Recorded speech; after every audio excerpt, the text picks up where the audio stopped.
Good afternoon. I'm a little late, chap. A little late. Not by much, though.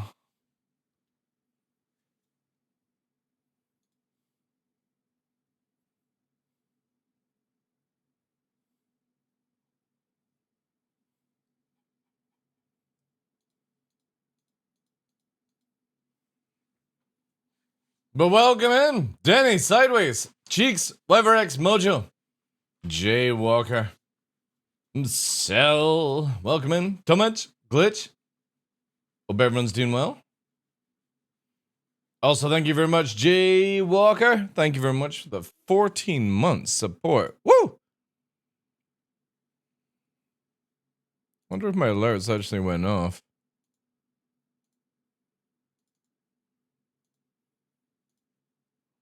Just quickly do it.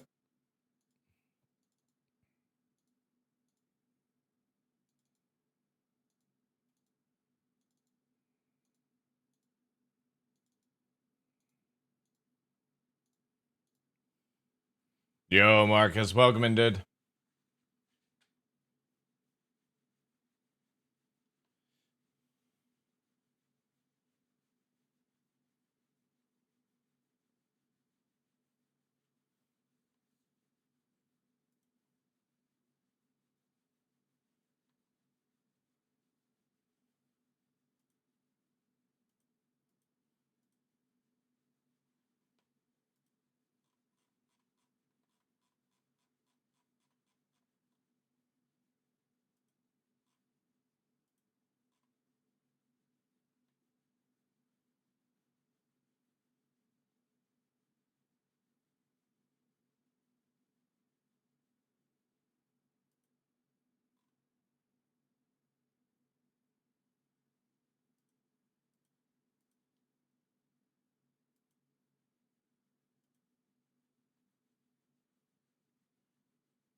Juicy stuff. Juicy.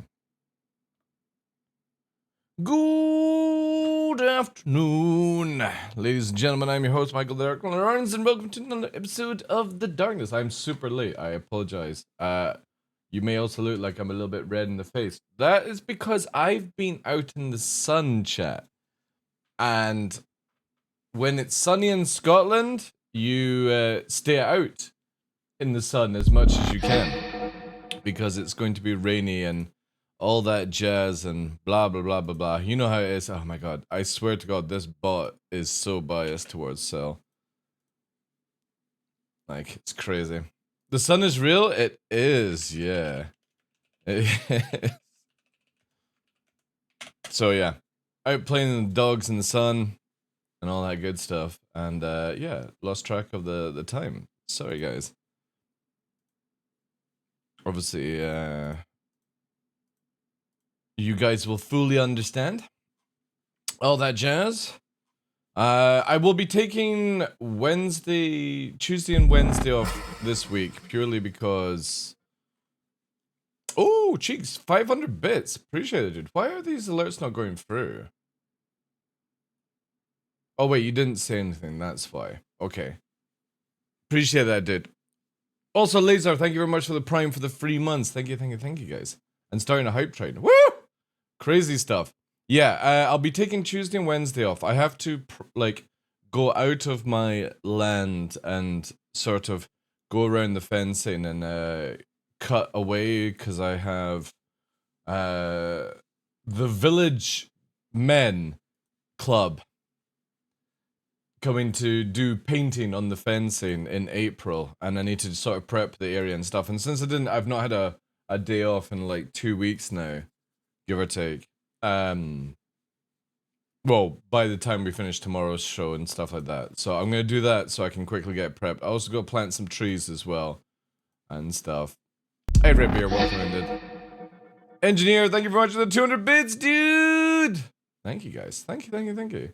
So yeah, I have Tuesday and Wednesday to sort of prep that, which is fine. There's not really anything going on anyway.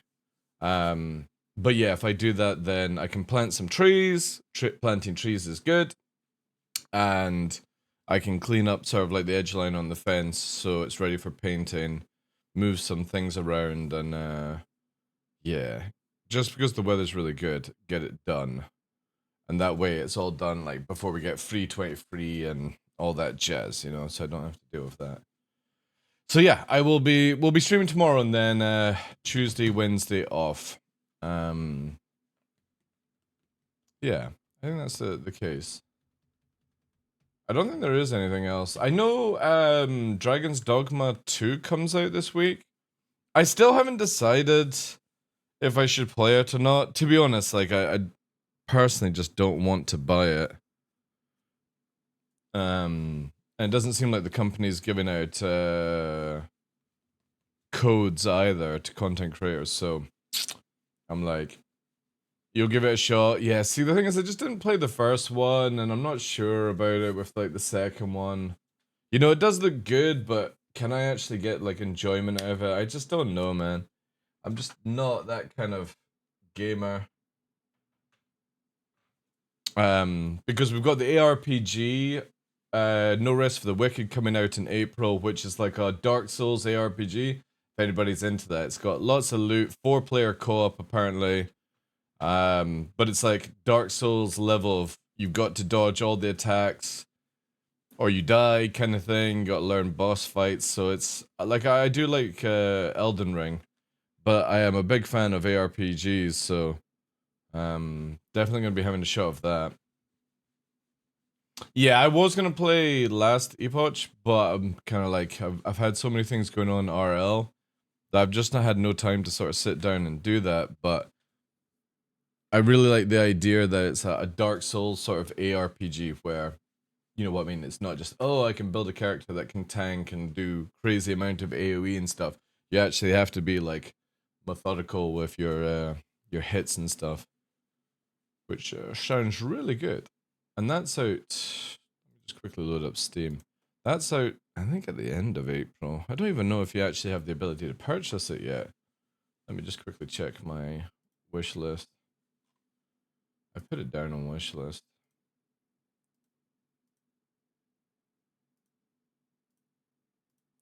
Right, let's have a look.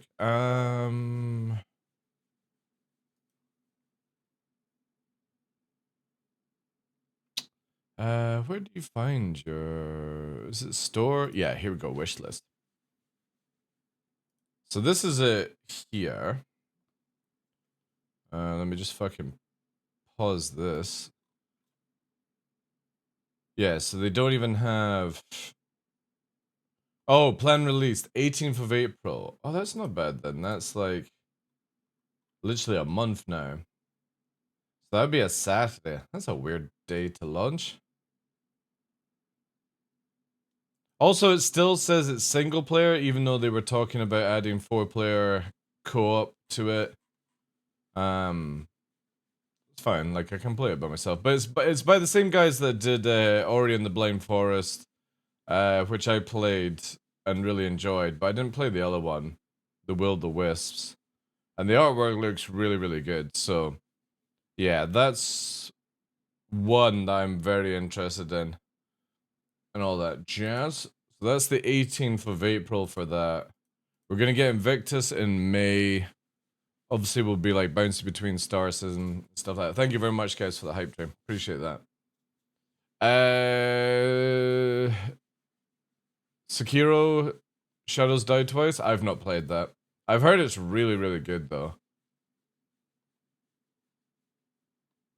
Like out of all the Dark Soul games, I've only ever played Elden Ring. Or Dark Soul type games, I should say. Stuff like that. Ah, right. Is there any memes that we can go over beforehand, chat? Let's see what Spectrum's crying about just now. Essie Essie is my main job, if you think about it, right? Like, the biggest problem of trying to do multi-gaming content creator these days is you generally have to have big boobs and a really sort of cute personality, right? To be able to swap game and keep income. I've always found, like, if I swap game for more than 3 days, I actually lose, like, nearly 25% to 30% income in the month, which is fucking crazy, right? Just for, like, 2 or 3 days playing another game. So I gotta always be very, very careful when I bounce around. And it sucks, like, it really sucks for, like, a male content creator to be able to bounce games. Like, Salty Mike can't do it. Mythologist can't do it. They just literally tank the numbers as well. Burks as well. It's crazy, crazy stuff. Big boob fund when? Nah, no. Yeah, you can, Mojo. You can multi-stream now. You can do everywhere. You're just not allowed to have a, like, so for example, you see the chat box here? It has to be Twitch that you see on the screen. I can read out like a YouTube, Kick, Twitch box, but if you're putting chat on the screen, it has to be just Twitch only. That's Twitch's rules. Yeah. Need to grow boobs? No, I'm trying to create pecs, so that's not happening, guys. Again, there's just, I play a lot of games off stream now because it's just not worth my time streaming. Like, literally the other day there, we had like 100 viewers watching me just this, right? This screen, 100 viewers, and the moment I moved to Helldivers, I lost 40 viewers.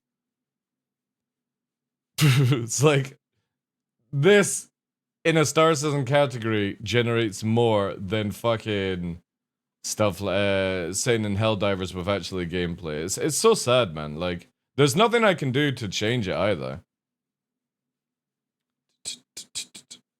So I always look at it that Star Citizen is like a job for me now, where I have to stream Star Citizen a certain amount of hours per month, or it's just, I might as well go and just do full dog stuff again.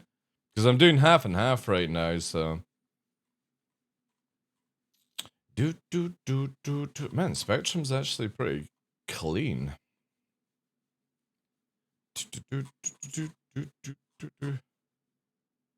And funnily enough, sometimes when I turn the camera off, the viewership goes up as well, which is crazy as well.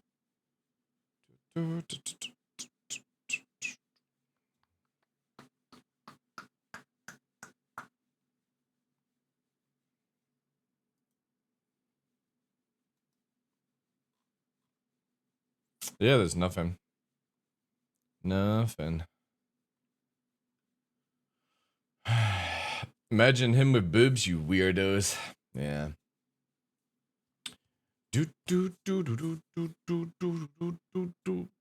I wanted to get into Helldivers too, but I'm afraid as soon as I get into it, people stop playing it. My curse on those games. Well, the thing is though, you can just join like randoms and actually get a good experience out of it and stuff. Well, funnily enough, Redbeard, right? Last year, the top female content creator on Twitch was using a female avatar, and it was a male using a voice changer. So just to put it to all the people yakking off to this hot avatar female voice, it's literally, it was a dude playing a dude disguised as a dude, you know? And they got the top content creator for in the female category. It's not even a female. It's a dude playing a dude, acting as a dude. It just shows you how like you don't even know what the fuck is going on these days. No, yeah, it's honest to well, I'm not religious, so I'm not gonna say honest to God, but or like on God, as a lot of people say. But literally, yeah, last year the top female content creator was a male with a voice changer using a female avatar, like anime avatar.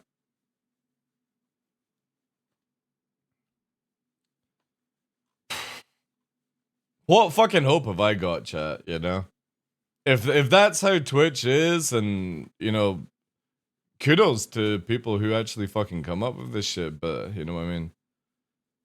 There's no way I'm gonna be able to pretend I'm a fucking female. Like, I'm an arrogant bald male. Like, Evolution Darwin knew about that.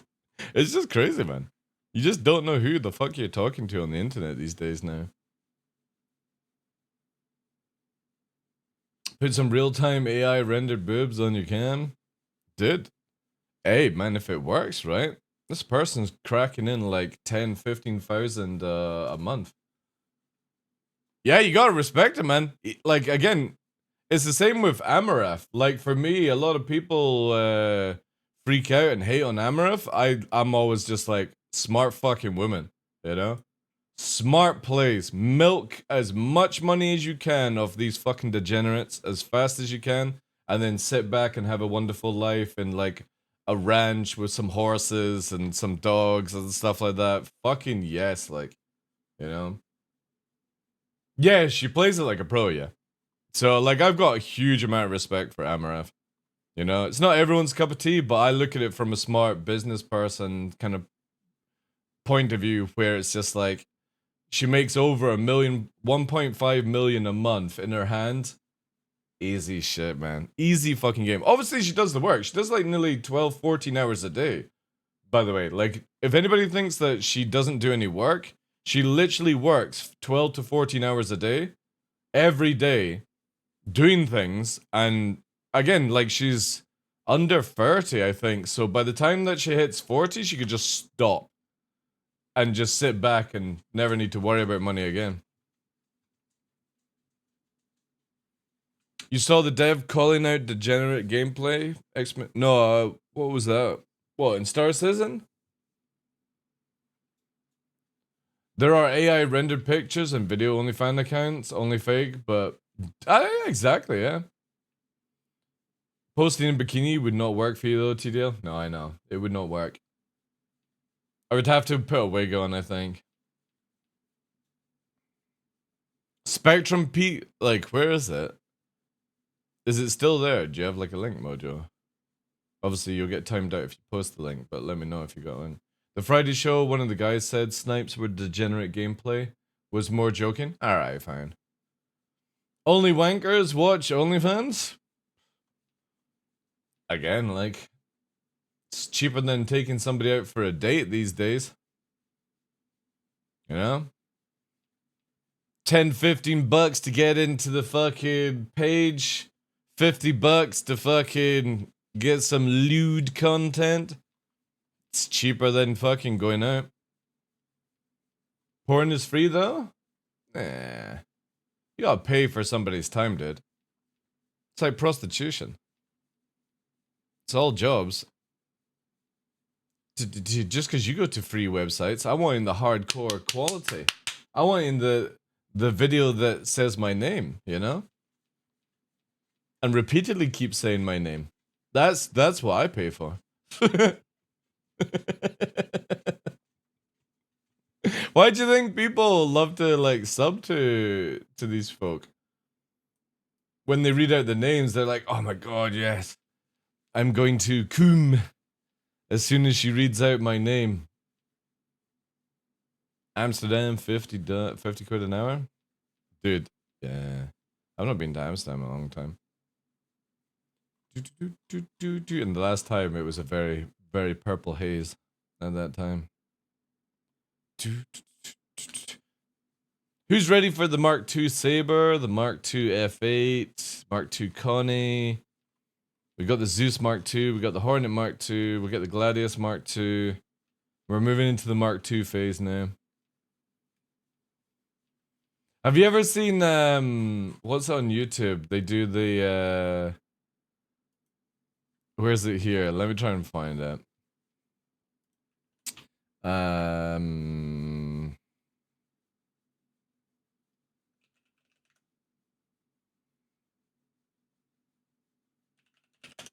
So like here.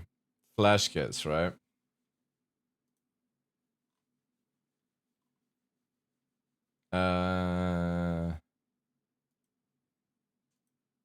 Yeah, it's this shit. Let me just make sure there's like nothing like.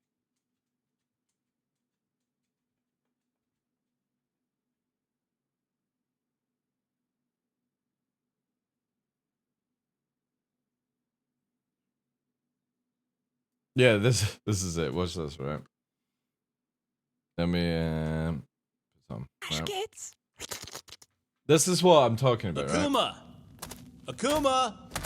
Hello, Guile. This is amazing. Akuma, this has gotta stop. No one's seen you for 6 months. I'm going to coom. You can't spend all your days cooped up in here, Akuma, trying to coom. And yet here we are. It's not healthy. I'm on a spiritual journey, Guile. Could you at least move somewhere with windows you could open? I'm afraid not, Guile. I've been edging for months. Even the slightest of movement could cause me to lose control and send all of my hard work down the drain. It's a fucking train. Where are your prayer beads?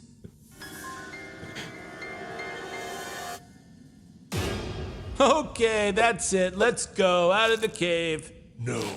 Come on. Take one step further and I will detonate! I won't let you ruin my ultimate coom, Guile. In precisely 10 minutes, a times donation of $10,000 will go out to my favorite streamer, causing her to say my name. At that exact moment, the videos of my devices will sync up as James Dean brings my 3 favorite adult actresses to climax and Justin Wong launches a doomed attack against Daigo Umehara, initiating Evo Moment 37. The greatest moment in esports history. Finally, I will channel my chakras straight to my balls and yank out my prayer beads like I'm rip-starting a lawnmower. Like I'm rip-starting a lawnmower. Man, I love these guys. They're fucking British. Causing an explosion at the Satsukum Hadu, sending me to Nirvana. Okay, you need to speak to a real woman. Hey, Chun-Li! Chun-Li? Wait! Guile, no!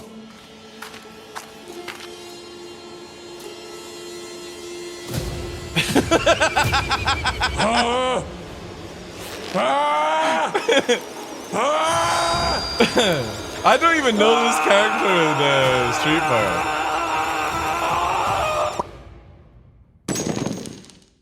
Uh-oh.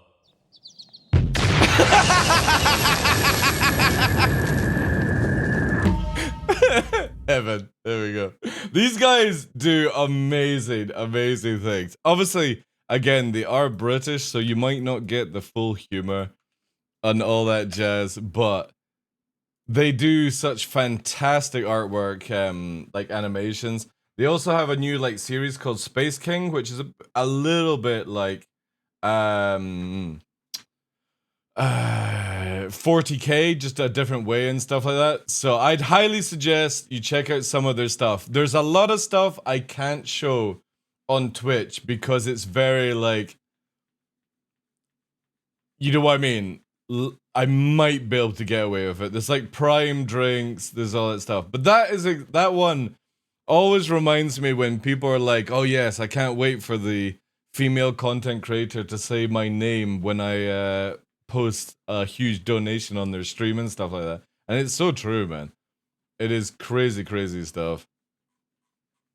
But again, fuck it, man. Like if you're getting away with it and people and stuff, you know. Not even gray area anymore. Well, there is a little bit. Like the Hogwarts stuff, there's... Yeah, I mean, you can check out their channel for yourselves, guys. I'm not gonna showcase all their videos, but there's a lot of British humor. I'll put it that way.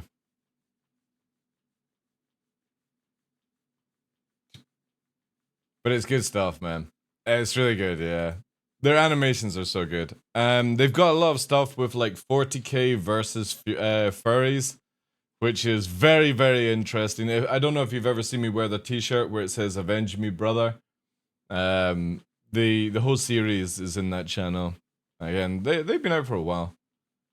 Really, really good stuff. But yeah, every time there's like a discussion about like female streamers and hot tubs and stuff, that's the video that just always sticks in my head, that somebody's ready to coom and rip their prayer beads out like a fucking rip saw. It's fucking mental, man. The fucking ideas people come up with. I'm still waiting for like that big Helldivers patch. And the Crooks Cup stuff was on as well over the weekend. Who did anybody win, or who won the Crux Cup? Also, apparently, Battlefront Collection, Gold Collection has been sold, and it's really bad. Like, getting a lot of hate on it, where EA's servers are just shit, and not surprised, man.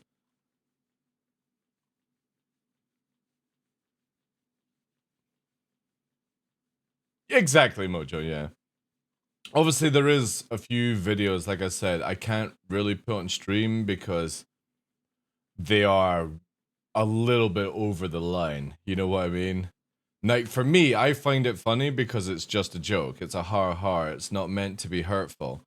But a lot of people see jokes or listen to jokes and they're like, oh, that person's being deadly serious and they're a hateful kind of person. It's like, you know what I mean? Comedy is just comedy. You gotta let it slide kind of stuff.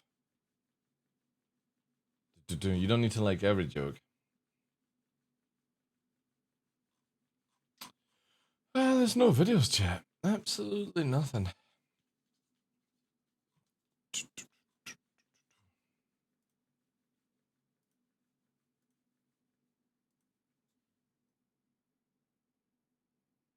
Most people are offended by a joke. It's actually true for them. That's the way I always look at it, right?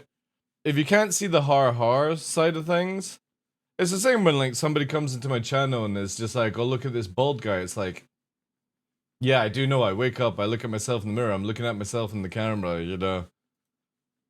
If that's you trying to, you know, get one over me, I hate to tell you, it doesn't work. I literally have in my tags on stream, bald, you know.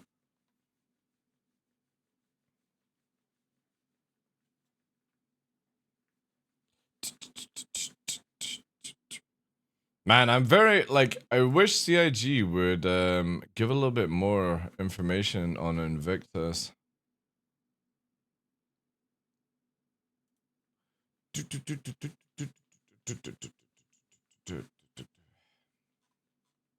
And I wish we, like, my biggest annoyance with this Overdrive event is I really wish CIG would tell you the schedule for this event. Hey, Puppeteer, how you doing? You know what I mean? I don't mind that they've done, like, the 5 missions for the first phase, but I would like to know when the next phase is, kind of thing. Because it's just sitting around sort of now, just like, I would like to actually just do the event. The way CIG does, like, they've done this event, and again, it's like a good idea for the event. It's just, CIG always poorly execute things. I don't want to wait a month until the next phase. It's just, I really wish they had maybe designed it where, like, you could plow through it and you could just repeat it, you know?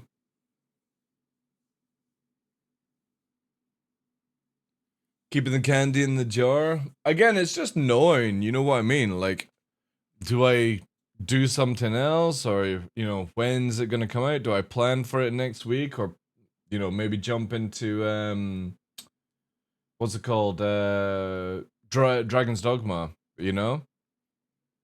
It's like, because for me, like, I know everyone's completely different, but the PU for me is so boring now after playing a lot of master modes. And I just can't go back to it. Like, I find Loafline is super boring now. PvP is super boring.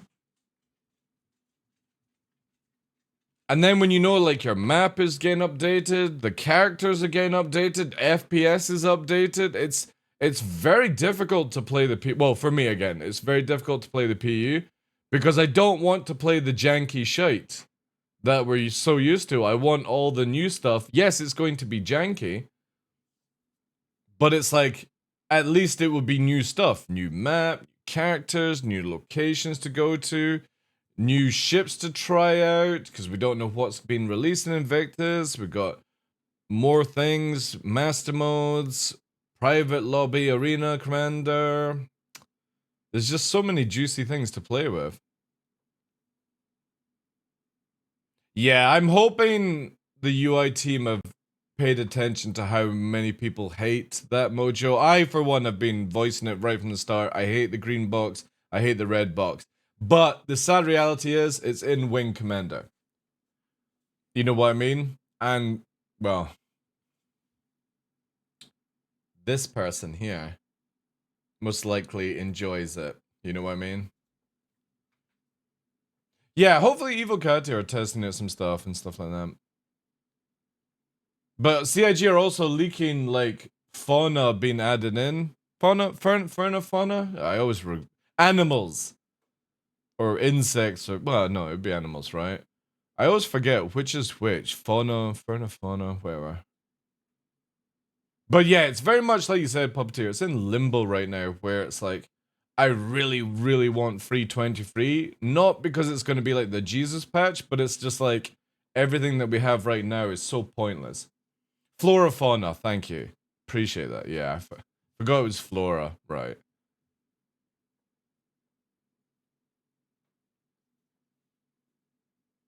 Yeah, it pretty much is that, Denny. It's just sort of just waiting around, playing a little bit of Arena Commander, chatting to you guys, trying to make the best out of it.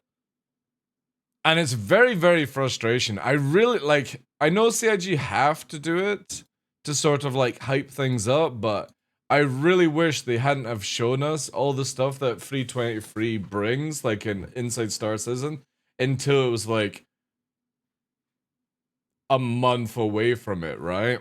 Because now it's just sitting around going, I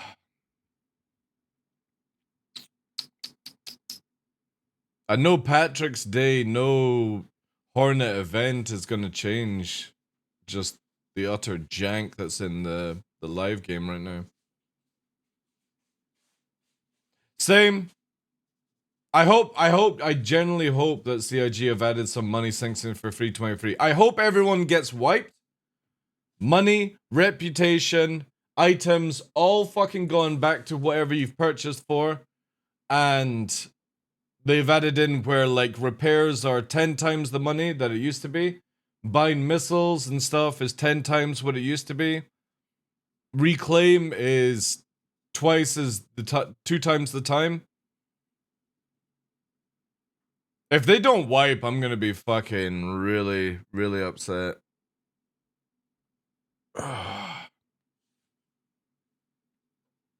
It would be so good because it gives players like me something to do, right? Like, I don't care about the bugs, to be honest, because I always understand that this game is in development. It's always gonna have bugs, right? But when you have all your ships, all your modules, there's no PvP, Jump Town's boring, the gameplay loops that you have is boring because you don't need the money, right?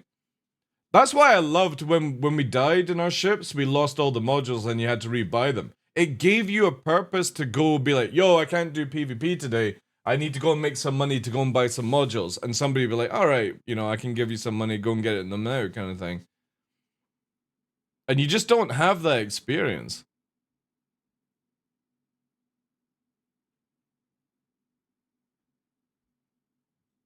Yeah, but again, you've got to understand that you need to make it where people are doing loopholes, Puppeteer. Like, if everyone has a ship, everyone has all their modules, you're not going to shops, you're not testing these things in that environment, you don't know if there's any exploits because you're not doing a money gameplay loop, right? The only reason CIG ever find out about money exploits is because we have a wipe and people are doing them, right? So they really do need to do a wipe. Nah, they really don't, dude. They don't. Because all you see is people typing in chat, anybody got a spare 5 million? Somebody goes, yeah, here, I'll send you it. People are not earning ships like you do when there's a wipe, dude. People have like trillions of UEC now and just spamming it to people.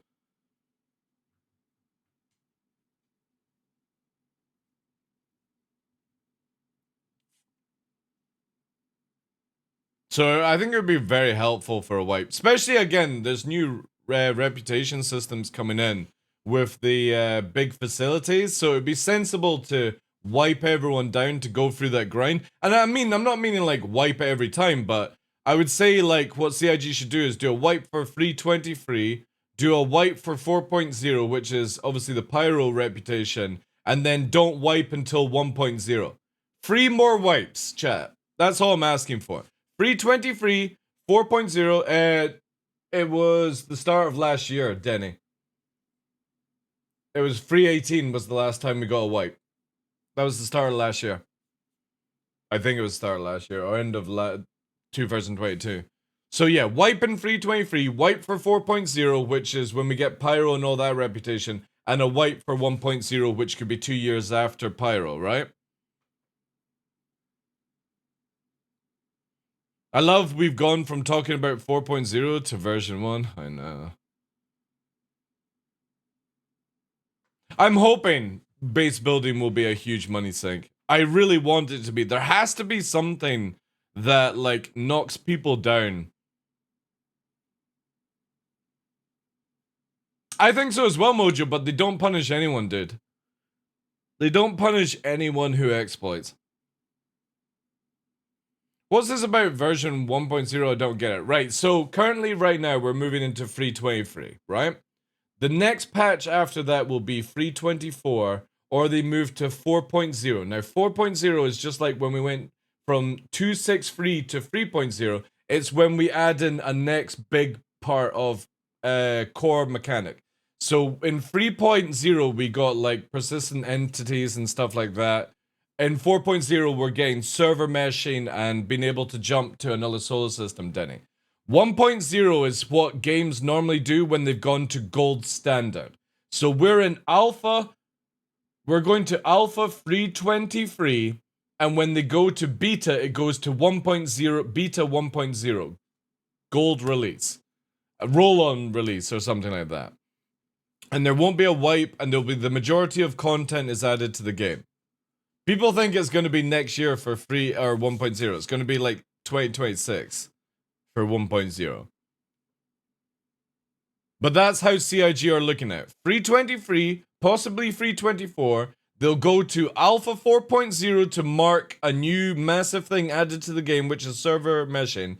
They'll do in between patches like 4.1, 4.2, 4.3. Then it'll go to beta launch 1.0. And then they'll reset the patch numbers. 4.0 for the next 7 years? It could be. Who knows, right? I kinda wish there was more economy stuff. True. Let me build a base and let me manufacture missiles for the boys. Well then, if that's the case, Greg, then they need to make it where they stop selling all the stuff like in stores and shit like that. That would be cool. Version 1 is just CR hype bullshit from an interview, totally unrealistic right now. Yeah, again, people are thinking it's next year, Pox. It's like from now to 3030, basically. You know what I mean? You're not getting 1.0 anytime soon. I mean, how long have we had 3.0? 3.0 was like, I want to say 2015, 2016, since we got 3.0. No, Denny. They've not stated that at all, right? So look at it this way. They want to move everyone who works on Squadron 42. When Squadron 42 is 100% complete, they're moving everyone to Star Citizen instead of starting, say, Squadron 42 Chapter 2, right? So they're going to be doing that. Getting Star Citizen out. Now, in Squadron 42, there's Terra, Stanton, Pyro, Odin, and Nyx in the game, right? That you'll go to. And then there's Vandal locations. So beta could technically be 5 solar systems that are well flushed out with content, and then they could add in individual locations between there, another 5 that don't have anything in there, no reputation, where people can build outposts and fight over land, basically. So by the time this goes to 1.0, you could technically have 10 solar systems to play in. 5 that have solid mission PvE content with things to do, and then 5 other systems that are blank canvas, that are just planets and moons, which is very easy for CIG to do, and then you build your outposts on those locations. What did the 2 times go till? It went to 264 judge, and then it moved to 3.0. And 3.0 was persistent entities added into the game, which didn't really work. It didn't really fucking work.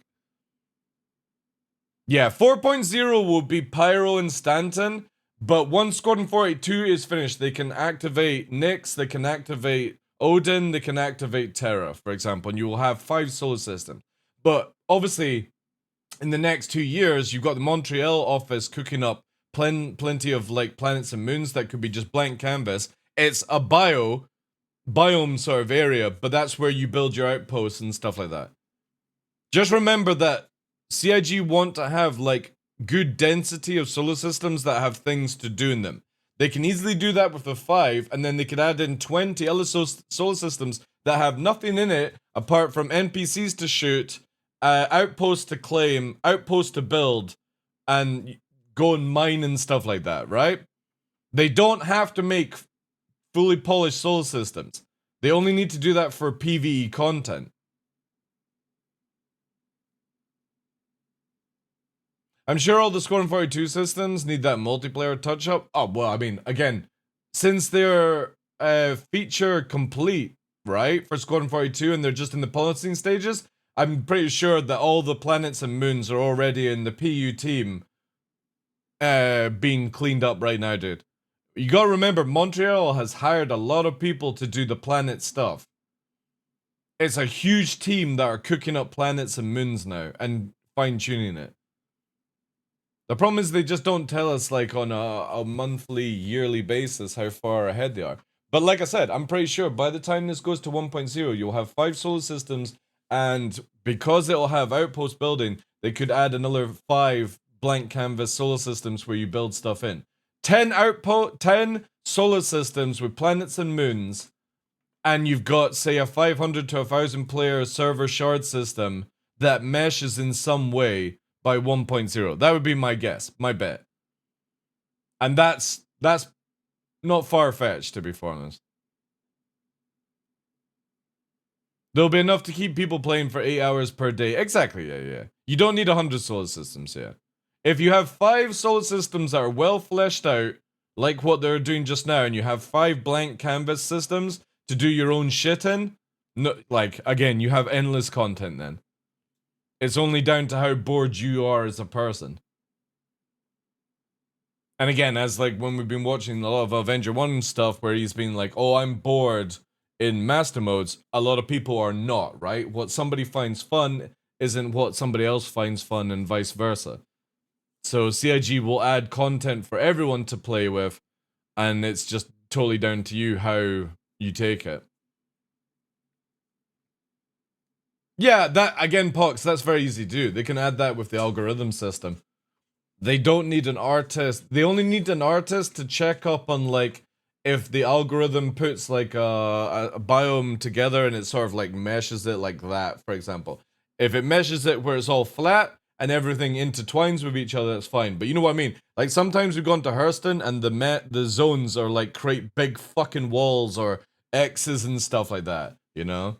That's all an artist needs to do, is to clean that up. The 10 times wide. Oh yeah, dude. Pyro is already 3 times as big as Stanton. For example, if you're in an Aurora with the best drive, obviously the drives are changing, by the way, for the new system that we're not getting in 323, but we're getting it further down the line this year. If you're on the far corner of Pyro and you want to go to the other far corner, you can't do that in an Aurora anymore. You would have to go in a bounce on locations to get to, like 4 or 5 stops. And Pyro ain't the fucking biggest solar system. Nyx is even bigger than Pyro. We will get Sol, yeah. The question is, can you land on Earth? I don't know. They always said they wanted to have like places like London, Moscow and stuff like that in it, so I don't know. Liberator will need to be out, yeah. Exactly, Diffs, yeah. We don't want Starfield, we don't want Elite Dangerous. Elite Dangerous is very boring planet side because it's just literally a random generator sort of system, you know, it's got no depth to it. I don't need 100 solar systems that have nothing in it, you know. And Pyro is very, very big. People don't realize that the playtest we were doing at the end of last year was only the center coil of Pyro. The solar system is fucking massive compared to Stanton. And CIG have said that multiple times, like even if you've got a carrier, there might be some points where when you're warping from one gate to another, it takes you 45 minutes to cross the solar system in a capital. And that people are like, oh no, that's too much, it's so boring for me. There's a fucking jump in Elite Dangerous that takes you 4 hours. You're literally 4 hours in a fucking straight line trying to get from the sun to this other location and stuff like that. It's insane. And if you just don't have the time, just don't do the run. Simple as that. Yeah, because we only had the center coil of Pyro. That's why diffs. And even then, they gave us over fuel tanks, if you didn't see that. The Arrow had like 9 times the amount of fuel that it normally gets in that Pyro playtest. Good luck waiting on a minute. Well, again, you just don't do these jumps unprepared, Mojo, right? Exactly. I can't wait for it, Greg. Yeah, so basically, yeah, but that's the thing, Judge. If you don't have time for it, you don't do it, right? You don't do it if you don't have time. It's content added for people that want to do it and have time for that kind of shit, right? So it's the same as when you're like crossing an Idris across, say, Nyx might take you 45 minutes. People are like, oh, I don't have time for that. Then you just don't do it. Simple as that, you know?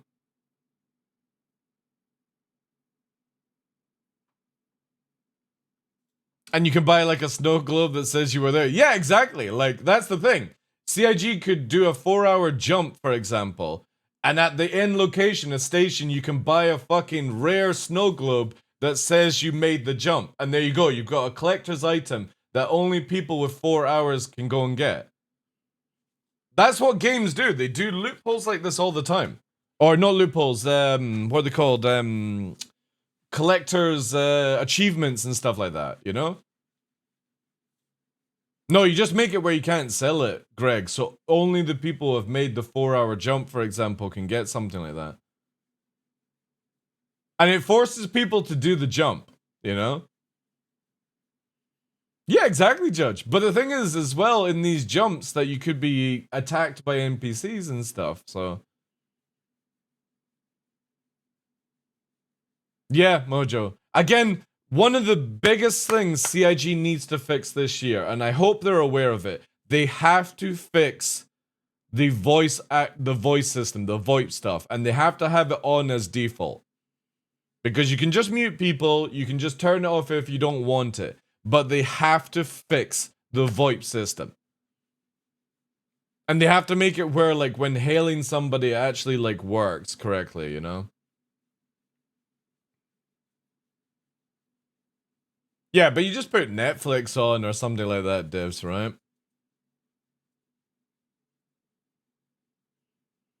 Yeah, as Roadrunner says, it's not a jump as in where you're, like, doing stuff. You can fly around. It's just a very fucking long... There's a lot of them. It's like 30 minutes, there's a 1 hour, there's a 2-hour run, but there's a 4-hour run where you basically just... You're going as fast as you possible in the non like jumping from solar system. It's basically because the sun, there's 2 like suns in the solar system, and you can't jump between the suns. You have to travel that distance, right? It's really fucking cool. But again, you don't have to do it. You don't have to do it. It's only for people that kind of want to do like something that like 1% of the community would do. And you've got those achievements on Steam, for example. There's a lot of like Steam achievements where it's like it says only 1% of the total player bases have this achievement, you know? People like that stuff. I like getting achievements. I just won't do achievements if it's like mindless kind of stuff, you know? Like, for example, this St. Patrick's Day coin thing forces you to go into Arena Commander, play a team deathmatch, and only the top player of the winning team gets the coin. It's like, why make it a team deathmatch then? Like, CIG just do really weird things. Like, they should have made it where everyone on the winning team gets the coin. Kill 10,000 Ninetales. Yeah, again, like, I'm fine for that stuff.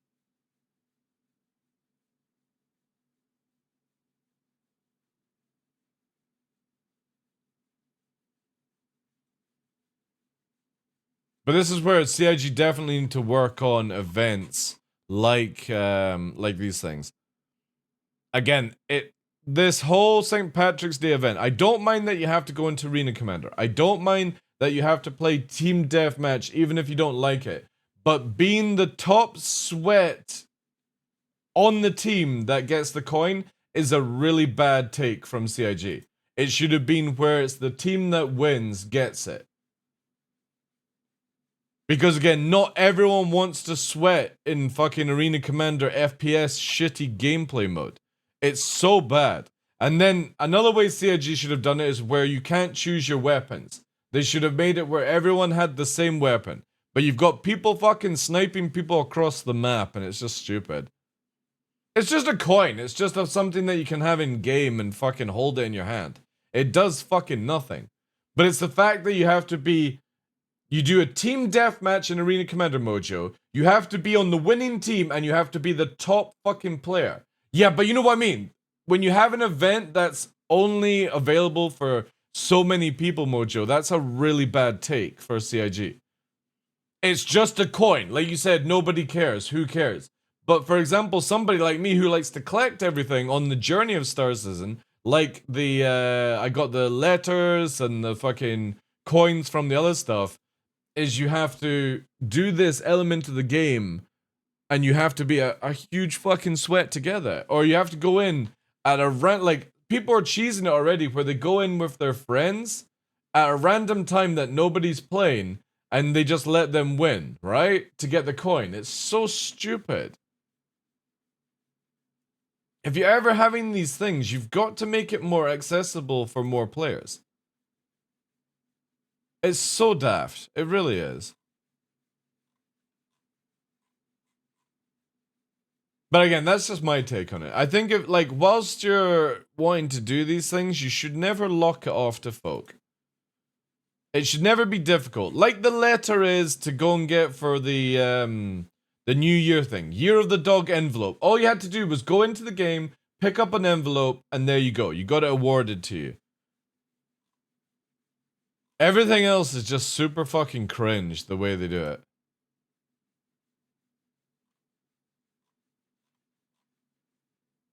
Like, who the fuck wants to go into Arena Commander, like? Especially if you're, like, somebody that just wants to do, like, mining and salvaging and stuff. Like, having it gatekeep that way is just really wrong. Become a spite gamer, gaming and SC out of spite. Oh, that man, that way, dude. I'm always somebody that, like, so I have no problem killing players in the video game, Mojo, but I like something out of it. I'm an XE player, for example. So it's not about how much money you make, it's what you do to people that causes the effect, right? So I like the idea that when we used to be able to kill players and they would lose their modules in PvP, they had a setback. But since you can just reclaim and get everything back, there's no setback. And CIG are also making it now where in 323, when somebody... Yeah, but Spike, you only had to do PvE, dude, for that. And people can help you out. The point being is you have to go into Arena Commander just now, into PvP, you know? And it's just so silly that that's how you have to do it. You can't help people. I guess we should not even get you started on the Mark II Hornet thing. Well, what's wrong with the Mark II Hornet thing? What, because you got to buy it to get the A version, is that it? Like, I'm fine with that. That's not a collector's item. You know what I mean? It's not something that's on a time base. Like, I have no issue with that. But when a coin is from the year 2024 and I can't get it, or other players can't get it, that's a bad take. But you also got to remember that in the future of this game, I'll be able to just steal somebody's F7A Mark II and put it in my hangar, and that's it. We are getting persistent hangars this year. You guys got to remember that.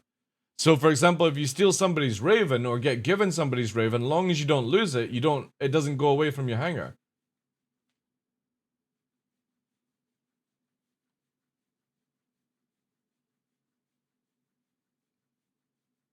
And again, if you do the event, you always get the upgrade. It's up to you if you don't want to purchase it. I kind of feel like what they should do is if you purchase it in game down the line, you can use your upgrade or something like that. But CIG's marketing does different things, right? No more trolling people in hangars yet. You won't be able to get into my hangar unless you're in my team or... yeah, you can't troll in people's hangars. Because it's a persistent, like, you get transferred off, basically. Yeah, I mean, it was always in the plan to have persistent hangars, so I'm completely fine with that. I think when the door opens, you shouldn't be able to ram somebody in the hangar either. That shield should literally prevent anybody entering unless they're in the team. And it's only when you leave the hangar you're vulnerable. It's just like EVE Online then. EVE was the moment you undocked and you got out of the hangar, that's when you could be attacked by anyone anywhere. Even though you would just get insta-popped by the NPCs and stuff like that. But CIG have it where you can ram through stuff, you know. Till lawful life matters. Got my cultist best of show. Won't happen again. See, the thing is with the best in shows, Bite Scar, I think CIG really need to give everyone who has a best in show just a cutlass and a skin that gives you the best in show skin. Because having all these extra variants and making sure that they actually work in the game is crazy. Because there has been a few times where CIG has, say, like, fixed a ship and they haven't fixed a variant for whatever reason. And I really think CIG needs to move away from variants. Or ships that don't, like, the Mark II Hornet. This is where I'm gonna rant about the Mark II Hornet. The Mark II Hornet civilian has a really nice blue skin. And I guarantee you when you upgrade to the A version, down the line, you're gonna lose that really nice blue skin. And that sucks. I think that's a really bad mistake CIG have already done. Because there's no way to purchase that blue skin. It's not... You can't detach it from the ship. And I guarantee you when you move to the other one, and you can see here, I'll show you what I'm meaning, guys, right? Let me just go around, because you can actually see what the A version's going to look like on the website. Let me just go. So we go here, for example. Mark II Hornet area. And you actually have the ability down here. Where is it? Yeah, look. So this is the standard factory skin. And if you upgrade to the A version, that's what it's going to look like. So you lose the blue skin if you do that. And that sucks, man. You know? Hey, Vinny, how you doing? And obviously, I do like the military skin, but you're going to lose this one if you upgrade for free.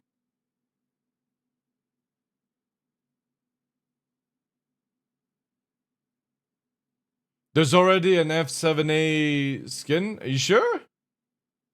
Oh, yeah, this is... Oh, you're right. It's classed as an F7A. But you know what I mean? I actually really like the standard Hornet civilian skin. But when you upgrade to the military one, that's what's going to happen. It's going to look like this, and you're going to lose that cool fucking blue skin. And I think that's really goofy of CIG to do that. They should have made just a grey fucking Hornet, like the standard Hornet, and made a civilian skin. Because it's for the A. Oh, did you get this one? Yeah. Yeah, that makes sense, actually. I never even noticed. Thanks for that, Gallifrey. How you doing, dude? I mean, this one's good as well. Don't get me wrong. The Icebound looks really nice. But I don't like. I'm not a big fan of blue, but this just looks really good.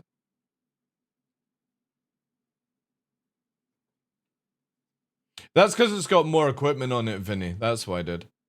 You got to remember that you got a size 2 power plant instead of 2 size 1s. It's carrying a lot more fucking extra thing. Plus, it's got more armor on it than the civilian. So of course it's going to be less maneuverable. It's a military ship. Yeah, so it's got a size 2 power plant instead of 2 size 1s on the civilian. Armor is not in just now, but it's getting worked on with their thing called Maelstrom, which bullets will bounce off and damage certain things. That's going to be probably next 2 years, chat. I wouldn't worry about it just now. They're just HP buff you for the time being.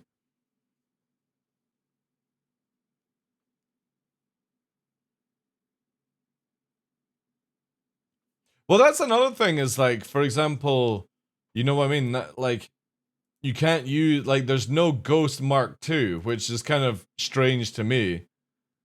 Why CIG don't have a Ghost Mark II, but, or a Tracker Mark II. Maybe that'll be something they add down the line. Yes, soon, yeah. However, obviously, I'm not, like, I don't want multiple Hornets just for skins. I'm not that kind of person, so I will be upgrading to the A version during the event. But, yeah, it's a shame that missing out on such a lovely skin. I guess we'll have to maybe just get the fucking Icebound, since it is, technically, it's quite a nice looking skin. It's not like a camouflage. I don't like this. Like, I'm not a fan of fucking digital camo. And have it, I mean, well, I'm always on Daymar, right? Maybe it would make sense to have a fucking Daymar skin. Fuck you, CIG! Why do you do this? And I know it doesn't make any difference either. It's like, oh no, this is not going to camouflage me with a stupid radar system that works, right? But it's like, ah, man. However, what I do like about the standard digital is it's quite dark here. It's a little bit green here, though. But I do like the Iron Scale. Iron Scale, yesterday I was showcasing the Iron Scale with attritions, and it just looks really good. And now all on Twitter, I saw Gallifear posted as well. The Iron Scale with attritions looks so good. It just makes it work, right? You have to thank CIG? Yeah, no. But yeah, you've got to remember, guys, you've got literally double the guns, or you've got 4 size 3s on the military Hornet, compared to the standard, which only has 2 size 4s. So you get even more guns, and you've got a bigger power plant to house it all, which means that it's obviously going to be slower. It's a much heavier ship. Take off the guns, and it might be a little bit more agility, you know? Stop switching accounts, Mojo, dude. It's so fucking cringe. Just stay on one account, for fuck's sake, dude.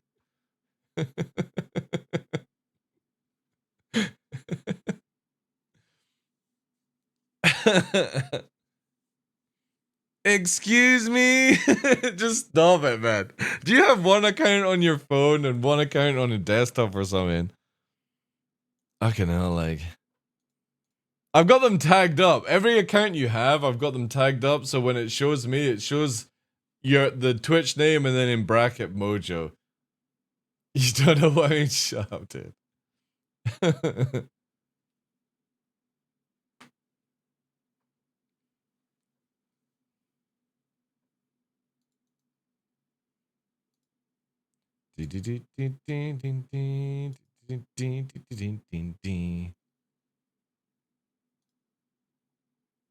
Hey, Morgan, how you doing?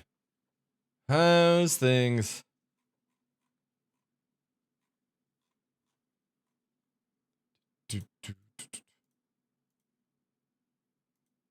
But yeah, definitely one of the. Wait. Why is it showing you putting? Oh wait, can you put the giant boxes in? No. No way. It's only the one SU boxes, right? 2 SU? Oh, one SU boxes. Yeah, aren't these? Wait, aren't these like the fucking 5 or 6 SU boxes? That looks way too big. They show the box, yeah. That's a big box.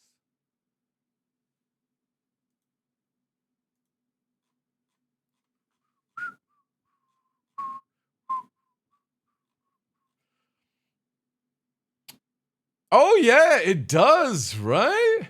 F7A Mark II paint offers. Wow. Until you said that, Gallifrey, I never even fucking noticed that. So I wonder, right, hear me out, chat. This says F7 Hornet. If this fucking skin doesn't work on the military version, I'm gonna fucking If this one doesn't work on the military one, you know, I will fucking flip a desk. Yeah. But again, who's to say that this isn't just for the civilian version, right? Simon is an FC exclusive. Simon.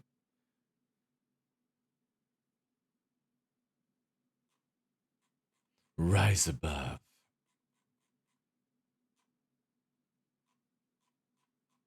I do like the fit though. The fit on the military one is fucking sick, chat. You're gonna get 2 fucking size 4s, and then you get 4 fucking Panthers, like. This thing in Master Modes is going to be so good, by the way. This is a really good build for Master Modes already. That's a lot of fucking damage, like. I feel sorry for all those Super Hornets out there. They're gonna get fucking curb stomped by fucking F7As.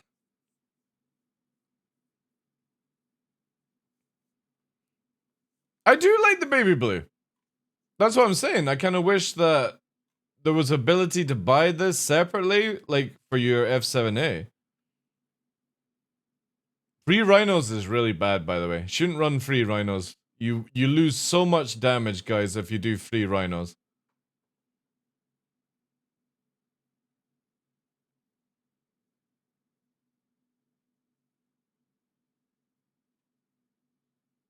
Nice to make Mark 1 outdated before the game even releases. Well, that technically is in lore, Bite Scar, you know what I mean? The Mark 1 has always been a relic of the game. Just wait for the Saber Mark II and the Gladius Mark II and the Retaliator Mark II, the Idris Mark II, the Liberator Mark II, your Endeavor Mark II, even though you don't have the first Endeavor. Can't really... The P4 Mark II, only for $10.99. The Gladiator Mark II, the Chris Roberts Photo Mark II, and then in 10 years' time we move to the Mark III. Yeah, Mark III. Looking forward to the Mark III Hornet coming out in another couple of years, chat. Mark III, which will make the Mark I and the Mark II obsolete. Vanguard Mark II with tractable turret. Yeah, it also drops hell bombs at the same time. When it retracts the turret mojo and it brings its wings back, it can also bend time and go back in time before the Mark II Vanguard was ever brought out. And you can clap everyone in your Mark II Vanguard and they're in their Mark I Vanguard. That's the power of the Mark II Vanguard. It has the ability to go back in time. Not just back in time in game, but back in time in real life. So before you purchase the Vanguard Mark II, make sure you write down the lottery ticket numbers of the previous week. So when you go back in time after buying your Mark II Vanguard, you can win the lottery as well. Direhawk. Give Direhawk? They start making the Dire Wolf variants. The Dire Wolf Mark II Hornet. It has 7 size 6s strapped to it. Vanguard Mark IV goes to 2012, stops here. Yeah. I'm skeptical, of course, but my hope is that they find a way to make the Mark I relevant. I know it's very difficult though, Oracle, because I just can't see how you make the Mark 1 better than the Mark 2. The only thing I could think of, right? Now hear me out in this chat. Because this is one way CIG could do it. Because the fuselage of the Mark 1 is actually a lot bigger than the Mark 2, you could have double the ammo, right? So the bonus to the Mark 1 is that the reason why they went with more streamlined Mark 2 is to make it faster, whatever, but at a reduced cost of how much ammunition and power you could actually have. So they could have it where the Mark 1 is more powerful in the fact that it has bigger capacitors and more ammo banks, right? Ammo rack, sorry. That is a good way they could do it, because again, it is a bigger ship. Or they could have it have more HP, more armor, I don't know. Maybe a less tanky? Yeah, again, I would be quite happy if they made the Mark 2 like half as tanky as the Mark 1. That would give you a reason to use the Mark 1. The Mark 1's more of a brawler. The Mark 2 is more of a jet fighter, right? SC0RP10N66 raided my stream with Yo, 43 Scorpion, thank you very much for the raid, dude. How you doing, Chief? Welcome in. We're just discussing like the differences between Mark 1, Mark 2, how CIG can make it where the Mark 2 doesn't have a huge like buff against the Mark 1. Welcome, guys. Hey, Lord Carbow. Welcome, welcome, guys. Welcome. Chrome, welcome. Thank you, guys. Appreciate that. Battlestar Galactic memory, get the old model out because its electronics are ancient to be... Yeah, again, you could have it. You could have it where the Mark 1 is less affected by E-War. That would be fine.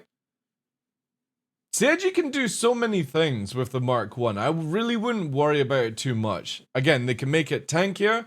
They could make it where it's more, like, can't be EMP'd as much. It can house more ammo because it's thicker. There's lots of things they can do with it. But people also have to remember that as this game evolves, there's always going to be a new ship that comes out that kicks the shit out of your old ship, you know? That's just how they'll constantly market this. Again, it's the same thing when the Saber came out. The Saber was advertised as a prototype fighter. That it had better engines, better weapon systems, stealth, faster, all this stuff. And at the time, there was the same moan as what happening with the Mark II and the Mark I, right? Exactly, Oracle. I don't think it's going to be... Like, again, if you look at the Mark I versus the Mark II in the current status, the Mark II is actually slower than the Mark I. Massively slower than the Mark 1. The Mark 1 is super fast right now, but it's because of a bug. You know? But you can make it where the Mark 1 is better in space and the Mark 2 is better in atmosphere because it's more streamlined. Forcing you to use, like if you're going to have a space battle, you go and use the Mark 1. You're going to use an atmosphere battle, use the Mark 2. Make the Mark 2 have less HP. So it's a bit more useful for somebody of a higher skill level, right? There's many things they can do with it. I really wouldn't worry about it. But also, again, you may just fancy the Mark 1 over the Mark 2. For me, I prefer the Mark 2 just because it looks more like an eagle when its wings are slooped back. You can see it here. Actually, is there a picture of it slooped back above? Ooh, that also shows you that we might actually have a leg slot. Oh, that actually might be quite difficult to power slide through with these ridges. We were talking about this yesterday about like manual landing in Idris sliding down, and this oh no, it's in a different screen. I don't know where it's fucking going with this one.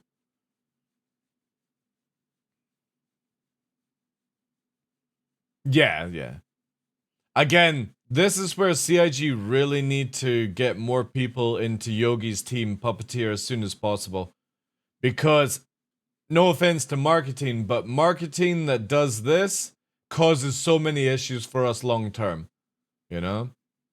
if you make the Mark II like the real world F-35, where the F-35 is so focused on the multi-role that it isn't best at any one time, it could... Yeah, exactly. You can make it where the Mark II is just basically less tanky, faster to get into the job, and the Mark I is just more EM-friendly, tankier, and it's just more of a better brawler to use. This is more of a fast responding strike than going with like a bigger version, right? There's plenty they can do with the Mark I. Again, I'm like, obviously it's not going to happen overnight, but CIG have so many options with ships now.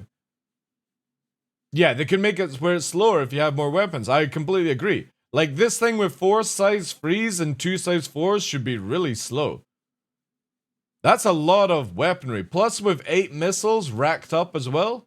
Yeah, the Mark II should be really heavy, unless you strip it down. This is where the Mark I could be better, because it can't fit the heavier weapons, so it's a little bit faster.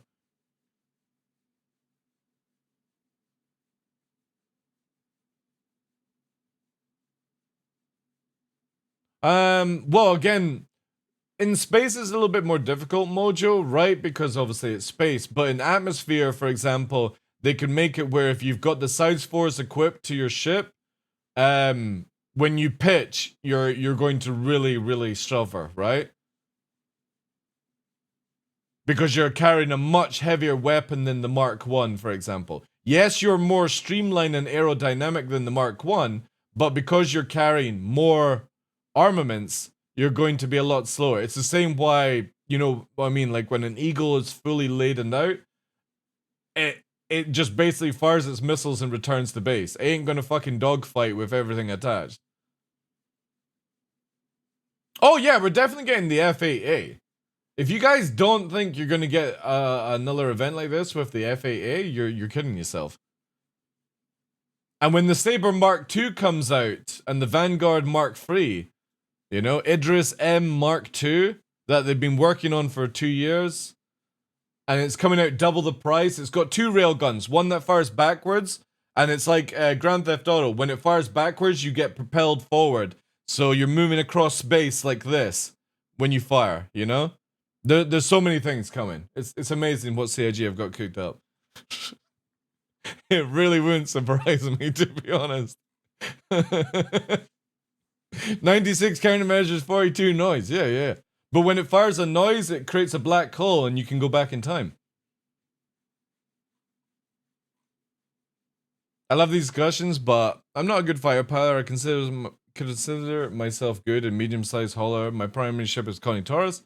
I know how to fly that well. Mark 1 versus Mark 2 Hornet for me is like shrug. Exactly. It's a look at that point. If you're good with a Mark 1, you'll kill somebody in a Mark 2. If you're good in a Mark 2, you'll kill somebody in a Mark 1. You know. Ion Mark 2 with 2 guns.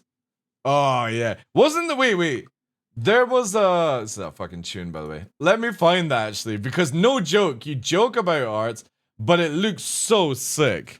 Stars is an Ion with 2 guns. Somebody did it, right? Yeah, here it is. Look at this. This is freaking sick, man. Look how good it looks. I think there might be some more images of it, right? We kind of need the bigger version if there was. Yeah, I think that's it, right? Let me do this. It looks so cool, man. I like this.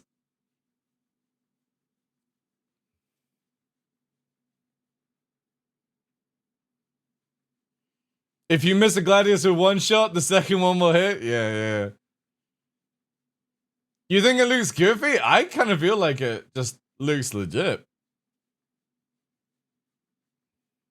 That's too much damage. It's crazy. No, we need a 3rd one. Strap the 3rd one on top here, and you have to roll into the cockpit instead of climbing in. You have to roll in. Put a 3rd one on it. Anxiety. Yeah, guys, get ready for the Mark II Ion. It's coming out in 2025, you know? Saber S7, yeah. Big ships are bad in asteroids, though? Well, to be fair, there was a time when they said that the Orion was able to destroy asteroids. Maybe you just have somebody in an Orion break a channel for you to go through, like an iceberg kind of thing.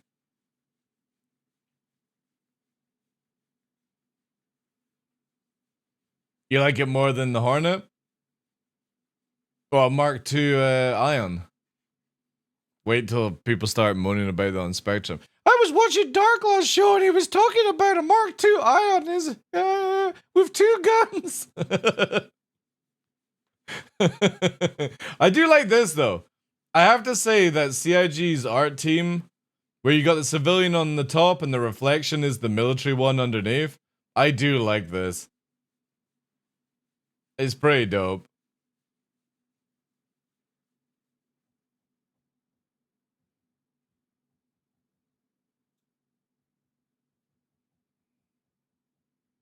And then you have the Hot Rodder retro fanboys start releasing. Dude, I am surprised that CIG do not release a Mark 1 Zeus that you can buy and it just basically, you can't fly it. It just sits in your hangar or something. But you can sit in the pilot chair or something like that. I know you used to be able to buy the Mark 1 Zeus model and stuff. I actually have one. But I'm really surprised CIG didn't sell an empty carcass Mark 1 that you just sit in your hangar and that's it. TDL's Ion Mike 2. Dude, if CIG made an Ion Mark 2 with 2 guns at like, I don't know. I do like the Ion. I might be tempted. Yeah, it's really nice detail, right? Because again, they're in the civilian armor with the footprint. It's just really well done. This is a really good image. Double the guns, double the price. I wonder, hear me out, chat.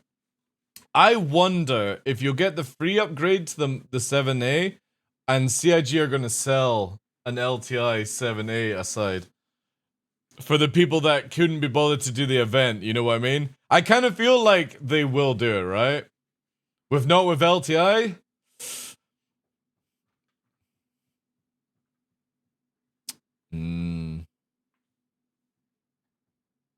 I also have a feeling CIG are going to sell the Mark 1 F7A as well at Invictus.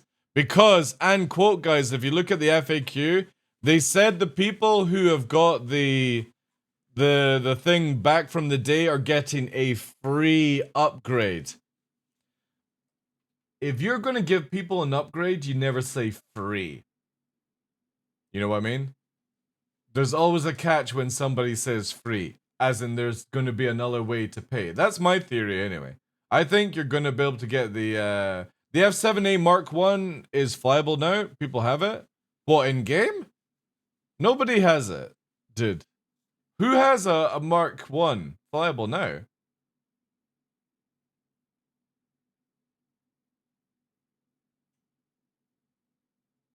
Because it was meant to be out in Invictus when you get it.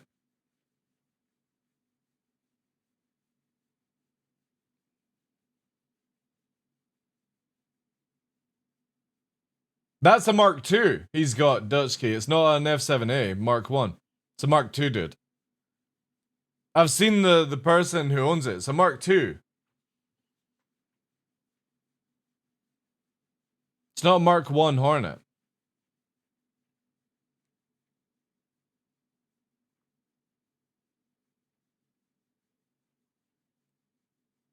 Again, there's a huge difference from the F7A Mark 1 to the Mark II version. Huge difference. Nobody has an F7A Mark 1 in game right now. Oh yeah, because the NPCs have it. But none of the NPCs have the Mark 1 version of the F7A. CIG for years have had it where they've been flying around in the Mark II.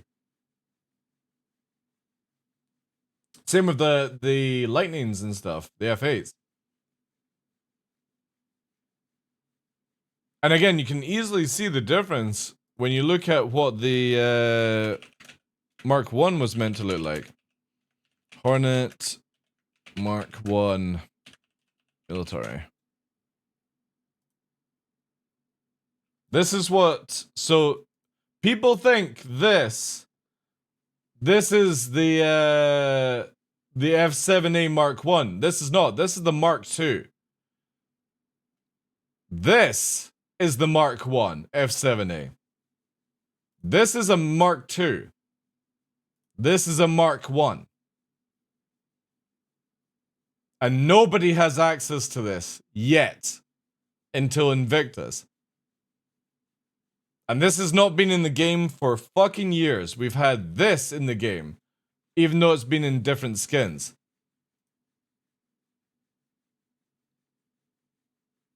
And only one person has had the ability to spawn this, because that's the old military skin. I don't even know if CIG will make the old military skin, because they've now gone digital camo, right?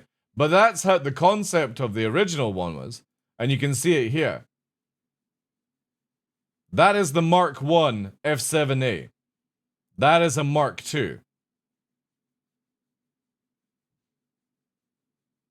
But even then, like, you couldn't really see, and you never saw it in the actual F7A skin. That's what I mean.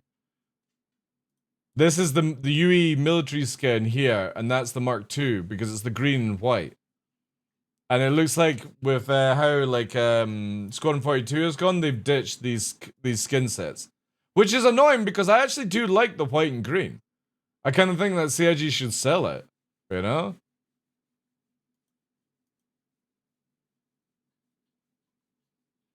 But I'm a big fan of the Mark 2 over the Mark 1. I just like how fuck's sake, will this thing stop opening it that way? I like how streamlined everything is. It just looks more like better and stuff. Again, at Invictus, you can actually see the Mark 1 beside the Mark 2. So you can spot the huge differences. But yeah, look at if you actually, if we can find this, right? The very first Chris Roberts video, right? Kickstarter video. Chris Roberts. If anybody remembers this one, right? Watch this. They said I was dead. They said console was the future. Greasy Khaleesi was right. Now they say mobile and tablets are the future. Oh my god, I say to you, the reports of my death have been greatly exaggerated. Fuck, this was... I'm a PC game! Oh my god, the fidelity! That next gen! I'm a space sim. Wow! Here we go. Actual game assets rendered in real time in engine. Bullshit. Dun, dun, dun, dun, dun, dun, dun, dun, dun, dun, dun. Now wait. You're gonna have a laugh with this. If you've never seen this video, watch the original F7A Hornet Mark 1. It has a fucking GPU fan system on its nose. I shit you not, chat. It has a GPU fan system on the nose. Wait for it. Wait till you see it.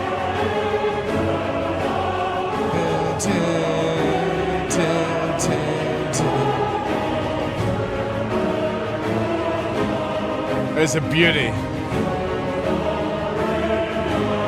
Oh my god, look at that radar system, chat. With the giant fucking joystick. The brick joystick.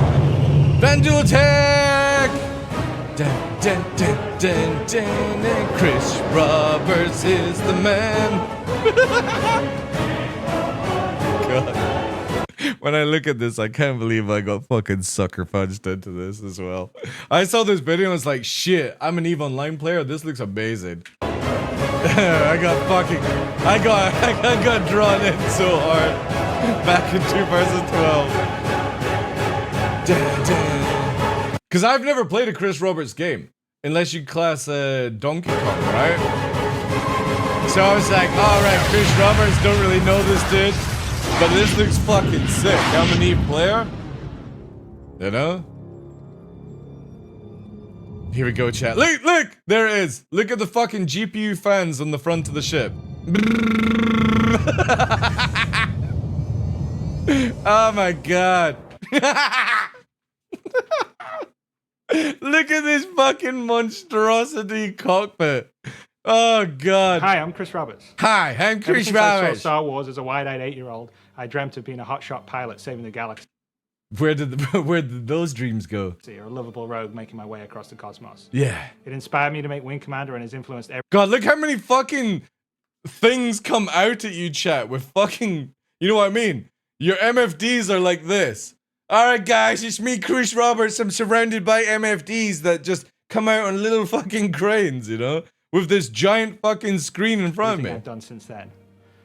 10 years ago, after 20 years of making games, I was burned out. So The fourth one comes I out! took a break. Holy But I never shit! stopped playing games. nor I'm loving them. encased in And now MFDs. I'm ready to come back, and I'd like to show you something I've been working on. Oh yeah. Oh yeah. Look at that. But I don't want to build Fucking hell. any old game. Look at the I wanna green build a universe. screen. I want to build a Oh game I yeah. always wanted to build, but I didn't have the tools to do until now. One that you can fly Look, there we go. GPU fans in the front of the fuck. I kid you not, chat. It's a GPU fucking fan in the front of your off a Hornet. carrier fighting a heroic war on the front lines, but also one that you can muster out and Wow. find your own fortune in the stars wherever your spaceship takes you. I want to be able to share this experience with my friends. You blame level cap in fight against real 2014 opponents getting in into the space, game? not just God AI. damn And I it. want this to be as good or better than any other game out there, and I want to actively push the boundaries of what you can do in a game. None of this would have been even possible 2 years ago. But with Moore's Law driving PC performance and cost, and the gaming community embracing talented developers via crowdfunding, I believe it is The possible. fans are atrocious. I've never yeah. been accused of having a small vision. And so I thought it was best if I share my ambition with you visually. I'm pretty excited by how it's joined out. So why don't you come join me for a sneak peek? The universe. Oh god. Here we go. What I'm building, the Star Citizen and the Squadron 42 combination, you essentially have both things available to you. So Squadron 42 is the sort of single player experience where you are getting missions. You're in the military, so Yeah, you're in the military. because you're going to be going. Oh, naval God, all missions, those so you armor wanna go off to fans. Some other planet.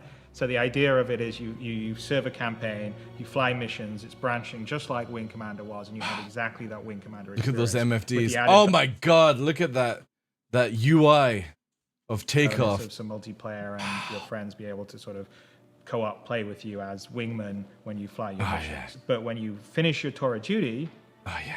you muster out and you're in the wide universe, and then it's open world. You can go where you want, do what you want, choose who you want to be. And the other thing that's nice about this is you don't have to do Squadron 42. You can get into the Star Unit. You can basically decide you're never going to go fight in the military. You can decide Nice. that I'm just going to be a merchant, or I'm just going to be a pirate. I think what we're Just gonna be talking a about here pirate. has everything. See, look! I fucking told you, Mojo. Red box in Wing Commander. When anybody moans about the red box in fucking master modes, look what fucking jank it's based from. Look at this that fucking made Wing. You shit. get into the Star Unit. You can basically decide you're never going to go Look fight at in the this! military. You can decide that I'm This just gonna big be a merchant, fucking I'm just gonna red be a box pirate. I moving think what we're talking around. about here has Absolutely everything atrocious fucking thing. that made Wing Commander great and has everything that Wow. made Squadron 2 great. It's basically Wow. both things, and the single player sort of military campaign side sits That hitbox. inside this whole universe in a holistic fashion. The idea is So that again, it should be dynamic. They So pitched the video, they showcased you what Master Modes was gonna be. You know, back in 2012, when anybody gets upset, just let them talk. No! How? It's my fucking show. It's not Chris Roberts' fucking show. I'm just watching a Chris Roberts video. talked about sort of the universe being a living entity and something that's always changing, and it's going to change based on the player's actions. So things that players do will have an effect on the universe, and they'll also Look at that build fucking some part of leather the chair, universe. though. A good Holy shit. example is, say, a player that's an Look at the explorer and they MFDs, explore man. around Like, enough time, it's they absolutely find their space insane what the anomaly, and they original manage look to on it navigate was a compared jump. to what we have That now. Jump point and the Like this, if this game had come out when they originally wanted to come out, it would have been so shit. Like, I'm so grateful that they held back for all these years because it looks garbage. system Absolute they've fucking jumped into shittery. will get named after that player. So like that player becomes part of the history and Yeah, you think you're getting your name after a solar system anymore? No, you're kidding yourself. lore of the universe. And on top of that, you know, we're going to be dynamically adding content to these universe. I'm not interested in Dynamically adding content. having yearly updates. We'll have a team of people that are adding content on a weekly Adding content on a weekly a weekly basis. Wow. I can't wait for 1.0. you know, every 2 weeks basis. So you're starting this system and you start in the game and it's got 50 star systems, for instance. And 50 star systems. What? Oh god. 50 star seasons. you know, 2 weeks in, a jump point's discovered. A jump point's discovered 2 weeks in, chat. Did you hear that? When we get 1.0. For another system, and someone navigates it, and bam, we've got a 51st system, and so on. Did it? Immersion! So one thing I think you'll all be Oh, very God. excited about is the level of fidelity Wow! and graphical detail. And the It's in immersion landing is gear mode. to a level that I've never been able to achieve. Dun, before. dun, dun, I'm trying to dun. build a world Look at that's this, so chat. detailed and has such great Oh, texture that fuck me. to Next get this gen, game, greasy which is always Khaleesi my goal when graphics. building games. Ah. Climb into the Jeez. cockpit of the fighter. Oh, And you God, can that- see look as at you're that. sort of climbing in, there's a huge amount of detail. in the cockpit, 'cause There's a one of the huge amount of biggest Look keys at to the me fucking state of in the these next MFDs. game I'm building is I Look at this shit. really It wanna extends out like have a that immersion fucking to be dick complete, whacker. and we're going to do a lot of God, it's the same fucking MFD on the left and the right. push that. Everything inside the cockpit operates and Also, moves why'd and you works have and these look big, around the thick cockpit. You gloves can see, on? The displays, my hands on the throttle, my hands on the joystick. The whole Nice. idea is we're immersed fully in Oh, the we're cockpit, fully it's immersed rendered in this 3D. chat. So That's if you issue a insane. command, you hit a button. And you'll look at actually that see a character see-through doing game cockpit controller. for immersion. Well, I think immersion is really important for me because I think that you have to really visualize and create a very Yeah, exactly, Vandal. Exactly. Preaching a PC game whilst using a fucking console controller. Just genius. Genius, right? believable world. I mean, so that's one of the reasons. Wow. why I always sort of Purple really push the engines? visual fidelity is because I think that helps. What the fuck? Look at this The shit. more immersive, the more connected you are. Wherever I Experience, move the more my connected head, your the experience turret will be, moves like the an more fun the game Apache. itself will be. So, an example of that is if we're looking around at our character, we can see that the character himself is Oh god, I'm so glad this didn't release. Chat. I'm so glad what we have right now is not this. 100,000 faces, which is about 10 times the detail of most current day AAA games. 10 times the detail of a current AAA. Guys, when did Black Flag come out? What was around in 2012? Let me have a little look here. What video games did we have? I'm pretty sure there were better games in 2012. 2012 video games. Mass Effect free. Max Payne free. Assassin's Creed free. Borderlands 2. The Walking Dead. Far Cry free. Dishonored. Sleeping Dogs. Ugh. Dabble free. What other ones have we got here? Wow, there's a lot of actually, like, man, 2012. Guild Wars 2. Holy shit. 2012 was actually pretty pimping for video games. Hitman Absolution, Black Ops 2, Resident Evil 6, Alan Wake, Prototype 2, Kingdom of Hearts, Spec Ops, Halo 4. Shit. There was a lot of games in 2012. Dragon's Dogma. About 10,000 faces. Let me just bounce here. Let's just do Guild Wars 2 release trailer 2012. What kind of video did they actually release then? Let's have a look.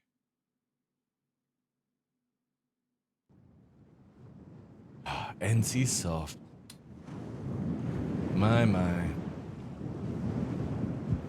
Guild Wars 2 was 2012, yeah. Oh, this might actually not Tyria, showcase what I wanted. The dragons have always been here, I can't remember this, to be fair. And I played launch of... sleeping deep beneath the earth. Yeah, Assassin's Creed trailer. Beneath the We'll watch sea. that next Wanted. But I forgot about this one. Waiting for the Man, time I to did rise. enjoy Guild Wars 2 launch. It was a lot of fun. However, I do miss Guild Wars 1. 100 was a years lot- ago, it the was a drowned really good empire game. of Or rose from the sea at a dragon's command. Yeah, I'm blown away that this was 2012. A dragon whose name is written in the legends of the dwarves. dragon. Let's have a look here. Nice. Yeah, so this is not going to help. Let's look for It is time for legends to become real. Assassin's Creed 3 trailer. We just need to see 11 years ago, chat. 11 Peggy years 18. ago.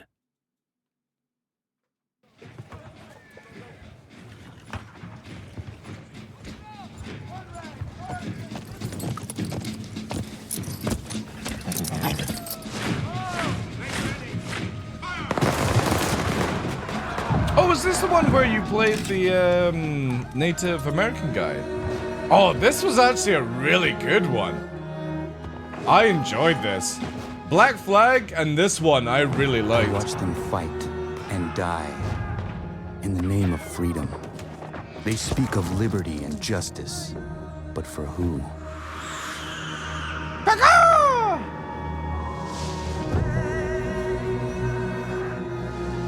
Man, this was 2012. Holy shit. Yeah, this was actually a pretty tomahawk chop. Like, Lindsay Sterling did a video for this as well. Pretty baller. Egg ready! Fire! Not a single one could aim that day. Fire!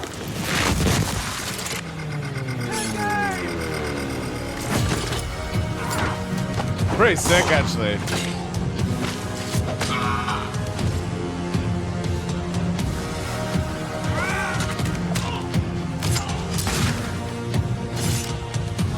It's a shame the franchise for Assassin's Creed went down the hill. I think it was like after Black Flag, it just went to shit. Now it's so goofy. Yeah, this is... So again, right? This is 2012. Or so, and so that just allows you to have a little extra detail.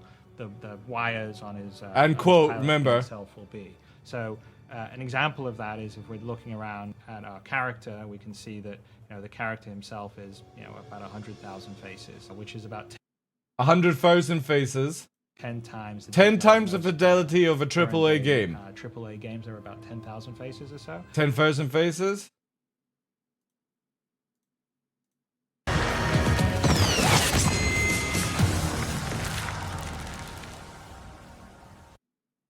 I don't believe you, Chris Roberts. I don't believe you. Yeah, but it uses in-game assets. They were, quote, saying it's in-game assets. All the companies back then. Let's look at some gameplay, right? Assassin's Creed gameplay. Let's try and look for a bit of a cutscene.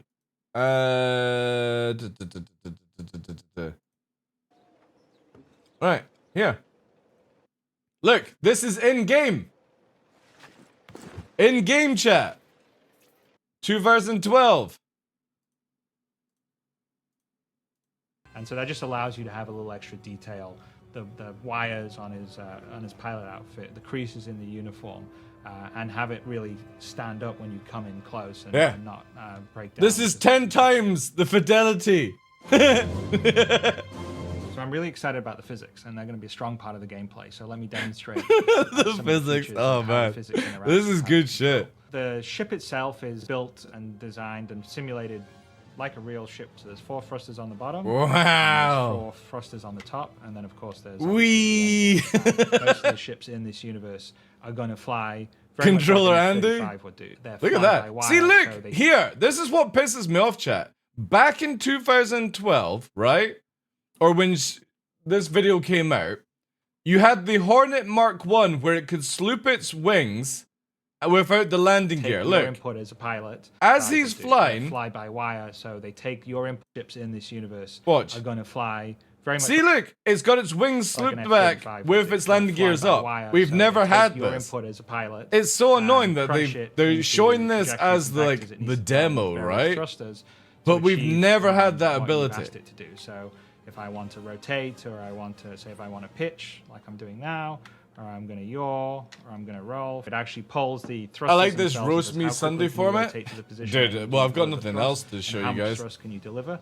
And the Like, thrusters until an talk event back to the kicks flight off. computer and says, okay, I can get you. It's either that there or in Master Mode's 0.1 Arena of a Commander millisecond, grinding. and I give you this much thrust. Let's The go whole back system is 12 dynamically years. doing that every single frame. I and, actually really flying like that way. not the front carnage that they originally had, or like the original guns, Really but cool because I what do happens like is the a lot sort of unexpected or R2D2 dynamic turret behavior that they happens had. by See it. For here? instance, if That looks so much better than the thing that they actually created. we're flying around in a dogfight, one of our thrusters gets damaged, it will affect our maneuverability, and it's not a matter of. It's time for your changing the favorite script team or data, it's elimination? actually No, all I would dynamically rather just end the simulated in stream, to be system. honest. Scale! Here's a really great example of the level of scale, and I'm going to walk out this corridor. Wow, chat. Out Look at onto the the flight deck, size and of you the can see Bengal. it's huge. Look at that running carrier, animations. 10 times the fidelity of your AAA game.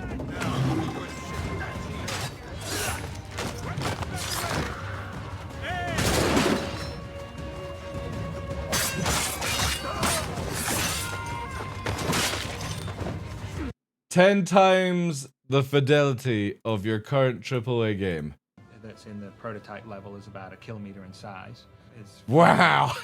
Wow, it's so activity, blurry. Spaceships and people. So one of blurry the things back that then, I'm the chat. most excited by the. Oh, wow, look technology at these is, great the animations. Scale. So we have 10 details for FPS. scale at a human level. So our characters Look are at the 1.8 size of the fucking minigun. Holy shit. It's like a fucking size 6 strapped to this fucking Hornet. size. Wow, look at my GPU fan system. Wait, I need to move my camera. Look at the GPU fans on the front of the ship. For a fighter. Oh, craft that yeah. we're flying, or a bigger craft, which say this fighter craft is 27 meters in size. I'm building a game. Look at the fucking face. 10 times the fidelity. Wow. Look at that. That's 10 times over any AAA game, chat.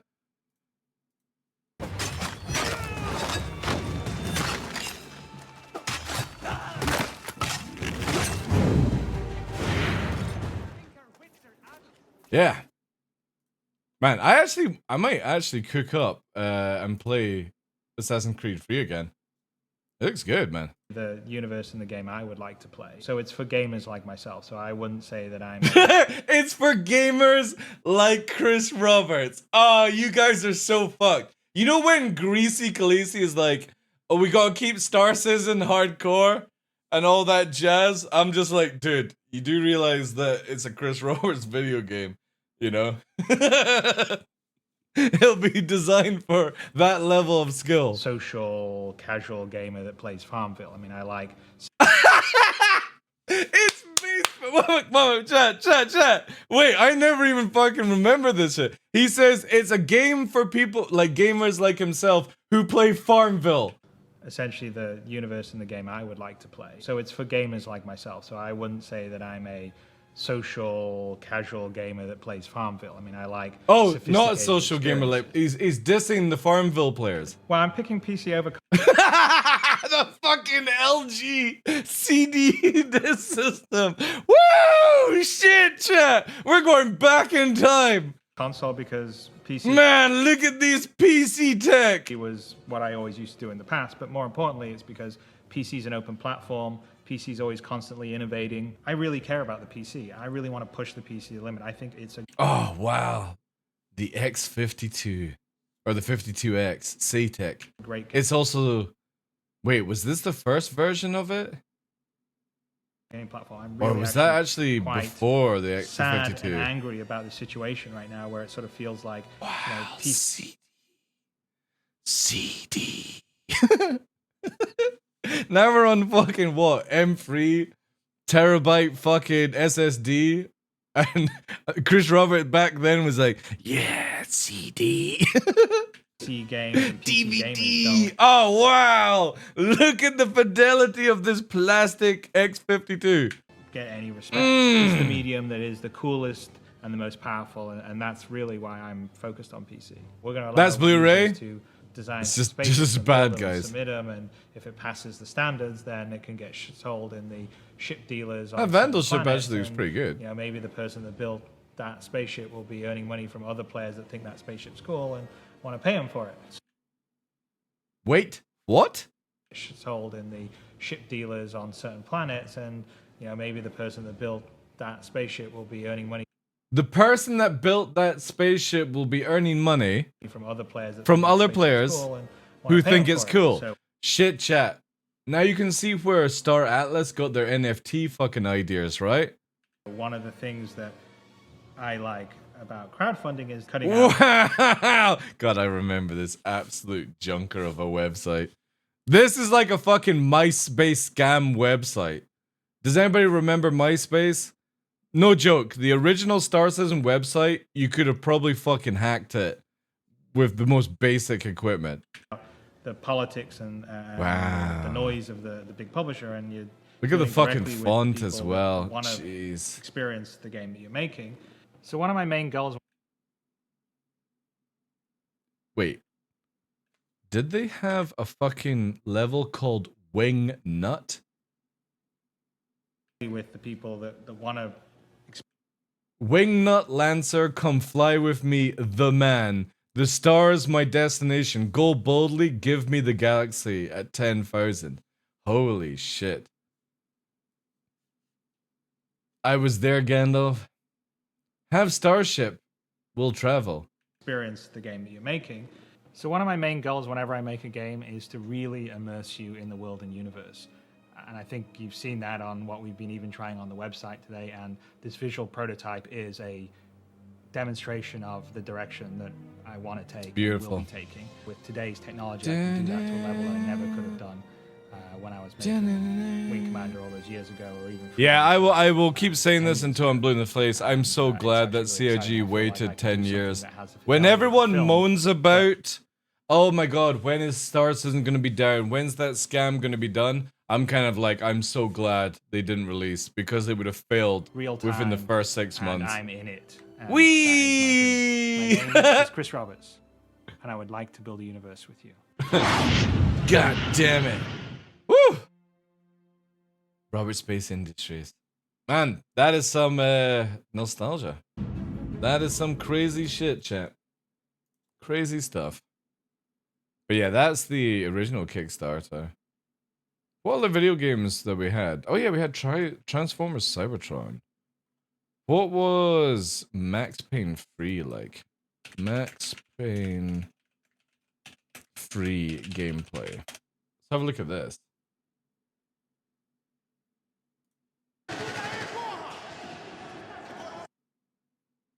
Yeah, I'm not too sure about the 10 times the quality, Chris Roberts. This is in the same year as Star Citizen. Man, Max Payne 3 looked good.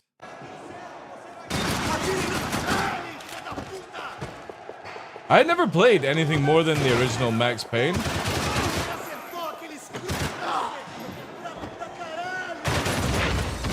Shit. They even had fucking all these mechanics?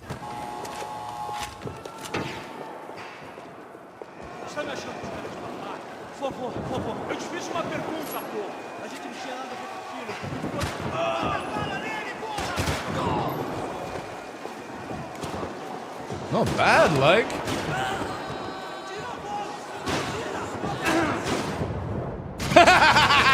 Oh yeah, I forgot about this shit. Bullet time. Fucking like your fucking shoulder would have been taken out with this. Look at this fucking launch. It's like a fucking 6-7 foot leap in the air.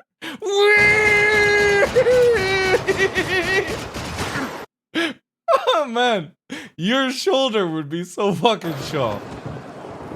That precision aiming.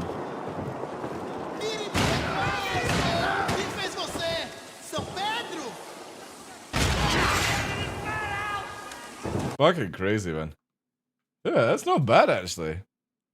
So Assassin's Creed 3 and Max Payne were pretty decent.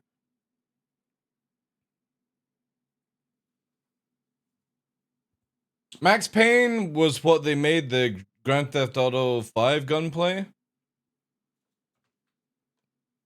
When did Grand Theft Auto... Wait, when did Grand Theft Auto... GTA 5... release? When was that released? Grand Theft Auto 5 was released a year later? Holy shit. Man, that is crazy how...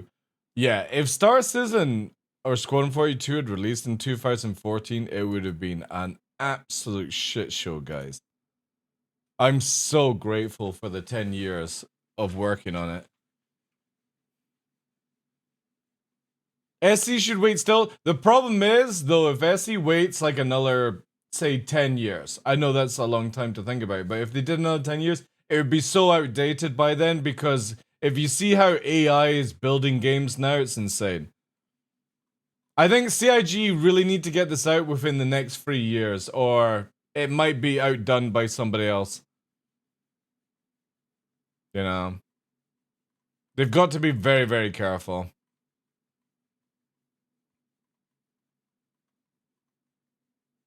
Well, they finished Squadron 42, right? So they're just doing the polishing phase now. So all the money that you spend on Star Citizen is going towards Star Citizen. Originally, it was going to Squadron 42.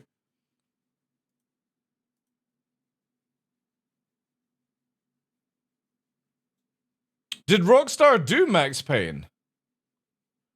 I can't remember who actually did Max Payne. I'm pretty sure it was Rockstar, right? Let's have a look here. They did, right? What was the other games that Rockstar have done? Rockstar video games. Grand Theft Auto, Max Payne, Manhunt. Oh, Manhunt. Wasn't that one banned in Germany? I'm pretty sure Manhunt was banned in Germany for being too violent.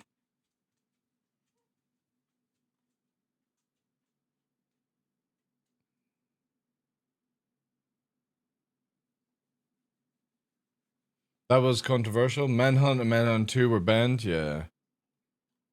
There was something about it, right? Like a kid was killed. I think there was a kid killed in UK over Manhunt or something, like the video game. There was something like that. I can't remember the full story about it.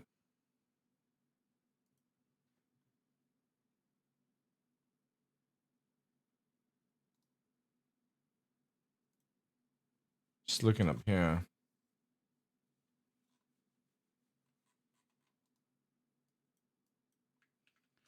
Why was Manhunt banned?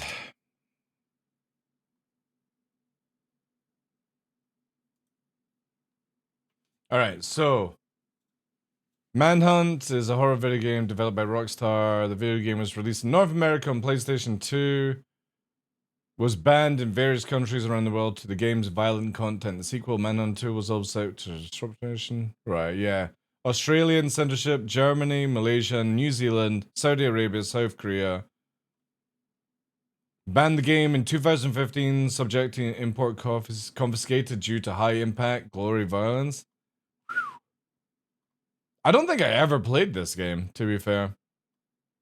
The game was uncensored in every other country where it became available. Right. Yeah, I don't recall ever playing that game. Postal is a good game, yeah. But Postal went crazy where you could have it where you could use like a cat and make it piss on people or something like that.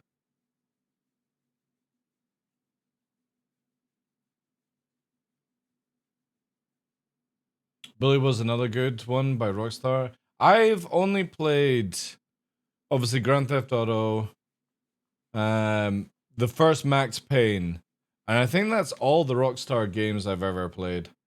Use the Cat as a silencer, was that it? Yeah, yeah. I remember playing Postal 1, but I don't think I played anything more than that. And I'm pretty sure Postal 1 was like an ARPG type game. It was like looking down. No, I didn't play Midnight Club. No. The only driving games I've ever played are like Rally and Need for Speed Underground. That's pretty much all the racing games I've ever played. Because back then, when those games came out, I was actually just racing in real life. You know. Because I was around about 18, 19, I think, when those games came out, so. Literally doing the RL stuff instead. I didn't do many games until I think I was 23, 24 onwards when I started playing EVE Online and stuff.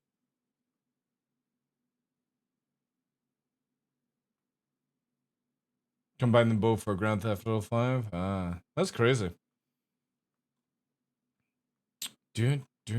I still haven't completed Grand Theft Auto 5. I just get really bored with these type games. Like, they've got a lot of stuff to do, it's just... yeah. Not much.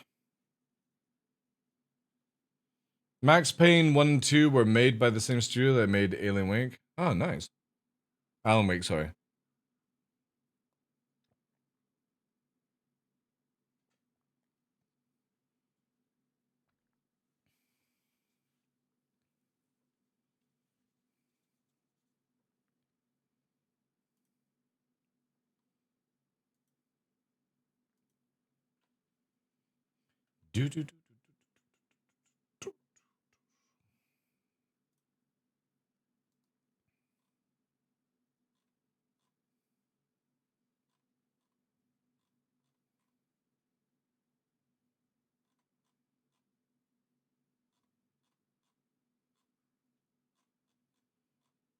That was a good meme watching that video.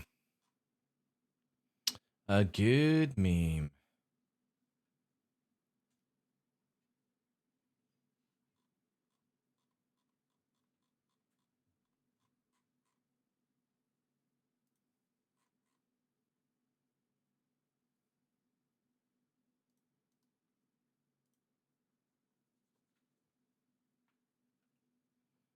Oh, they made it all the way up to Postal 4?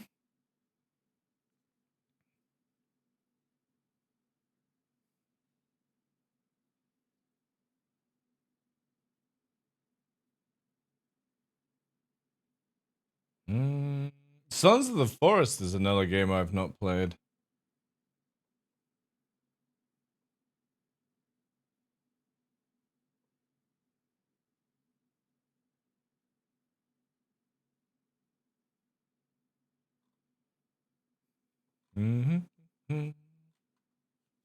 Elden Ring DLC as well. Coming out soon. Soonish, I should say.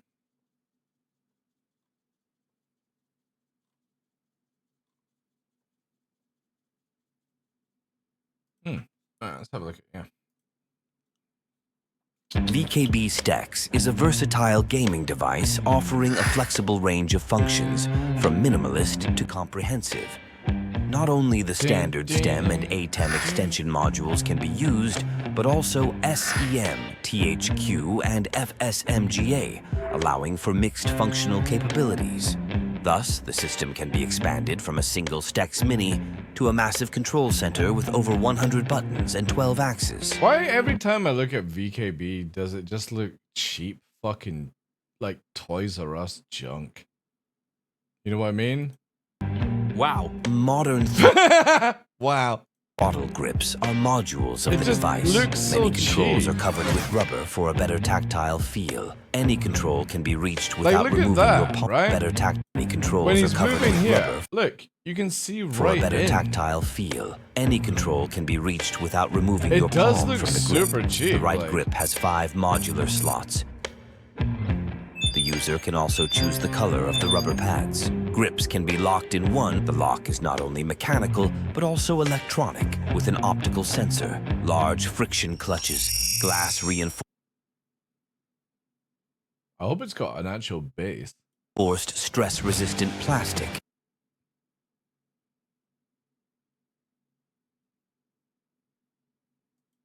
Minimal wiring. Patented quick detachable detent system. Simple, flexible, and fast setup. 100% DCS compatible. Detents come in different types. VKB software allows calibration and adjustment of detents.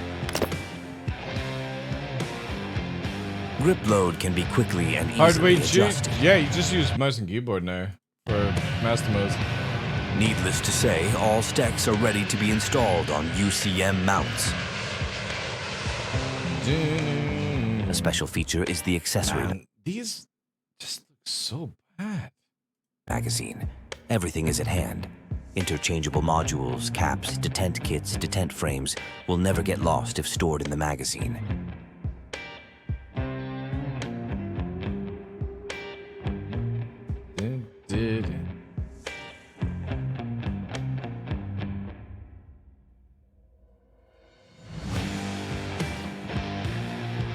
Modern fighter aircrafts require many buttons but few axes, while aircrafts of the past need more axes, radiators, mix, pitch.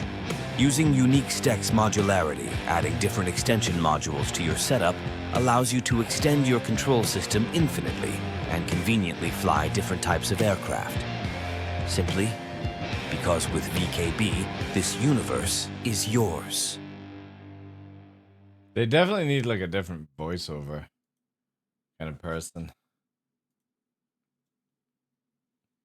Heard a lot good about them. It just looks so cheap though, dude. Like, no joke. It just looks super fucking cheap. Because you're worth it. Indefinitely, yeah. You know what I mean? Like, I'll show you this, chat. Because obviously, you know me. I always like to make sure that the comparisons go out, right?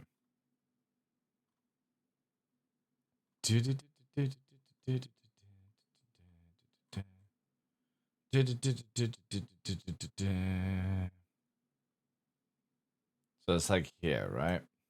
Watch. I know it's a completely different thing.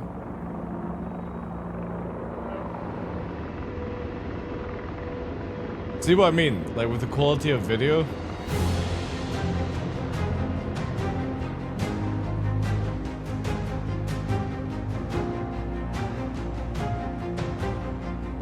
This is why I will always go with Verpal. And I'm not sponsored by them. I make zero money off this. Just everything looks so much fucking better.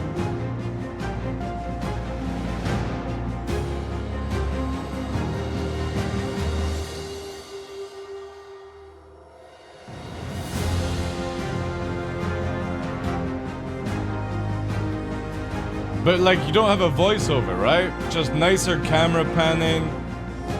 The videos just are completely different. I have dual T6000s from the past, the green ones. So good. Obviously, this is a collective, right? Not comparing the joystick and stuff, but you know what I mean?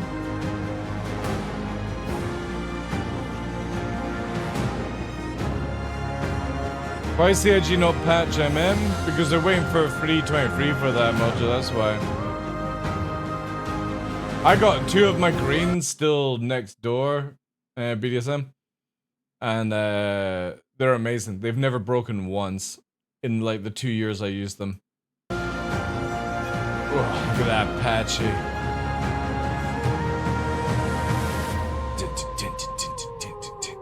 Pre-ordered now. It's been out for like a year. Verpal. I use the Mongoose bases. So if you see these are the bases I use. Verpal sent them to me when they came out. And no joke, chat, I have never even considered trying out the warboards that I used to have in comparison. Because I just absolutely love these bases. They're just so fucking heavy. Big chunky metal. Verpal. Look at that. You're in a fucking flight suit. Verpal. Yeah, these are the bases I always recommend. Like, again, if you're going for just Star Citizen, I would always say get the Warboard Ds, as it's going to give you a little bit more variation for stuff. But for me, who likes to fly like a jet fighter, I think the Mongoose is so much better for it. You're not sponsored and you got them for free? Yeah. Like, dude, I've got 2 Verpal Alpha Primes here and a Verpal fucking throttle. Verpal was just like, yo, DarkLaw, we heard that you're the best low flyer in the game. You need the best setup. There you go. And I was like, cool, Verpal, thank you. Didn't even need to, like, do anything. Didn't even need to showcase. They were just like, here you go. It's like, awesome. Fucking sick. And now, like, I don't think I would ever swap out of Verpal because I've had such good feedback from these. Stop making people jealous? Well, then go and be a content creator. 5 years grind, no income, doing nearly fucking 12 hours a day of having to do things and stuff like that, you know? Go and do it yourselves. I think they do Soul Bargain. Because I've never had as many issues like I did with VKB. But then everyone has a different story. A lot of people like, for example, Burks as VKB. And he says he had problems with Verpal and stuff like that, you know? Oh, I know how people are on Twitch, yeah, and that's why I'll slam them down right now. Before they start fucking making moan about it.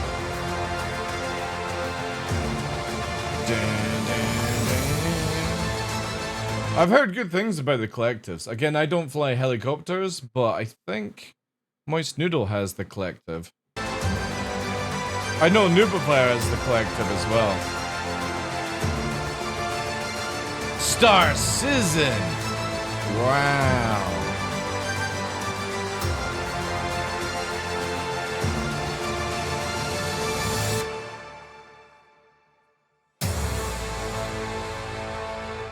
You see, Bart is here is fucking setup now with his like Verpal and crazy fucking simpet he's made is just absolutely bonkers. Craziest stuff, like. Just give me a mouse and keyboard.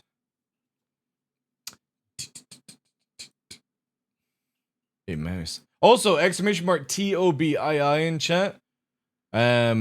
We're partnered with Toby, and they've got a 15% discount right now. Don't use my code TDL, because you would only get a 5%, but use the link, and you'll get go to the 15% stuff. I would highly suggest that, if that's the case. I won't get any kickback on it, but obviously I'll just go for the URL, so like, DarkLaw's advertising. Yeah, thank you. Yeah, they got like a 15% sale. We've been using Toby for over 2 years now. We were actually the first content creator to work with Toby. And funnily, I didn't actually get a fucking code until like 9 months after everyone else got their code. But, you know what I mean. But yeah, 15% off just now. Really highly recommend it. It's great. Works for a lot of games, very compatible with stuff. For me, I've only had one issue, and the funny thing is, the issue that I've had with it was my own doing, because I didn't have, the hub that I was using to power it, didn't have enough power going into it. That was the only thing. But, I used to use TrackR for like 10 years, and once I moved over to Toby, because CIG reached out to me with Toby, and we beta tested it with CIG and stuff like that. And after I used it, I've never used my TrackR since. Yeah, they do, yeah, cough. I need a new mounting method. A lot of new monitors have vents on bottom now. Have to jerry rig. Yeah, there's a lot of things. We're with Monster Tech, exclamation mark Monster Tech, if you're like looking for like SimPit kind of solutions and stuff. But if you're looking for monitor stuff, the thing I've got for this monitor, I actually got somebody to, or it was like a 3D printed thing that I got. Oh, for Toby. Well, for me, how can I show you this? For Toby,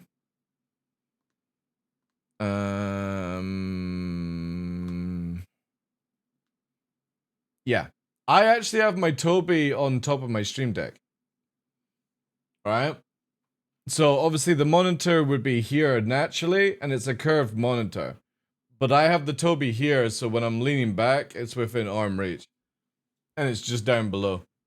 So there are ways you can do it. You can get like clamps that bring the Toby out to like here and above and stuff. So I would highly recommend that for people. And again, like a lot of people use the Stream Deck for other things than just, you know, stuff.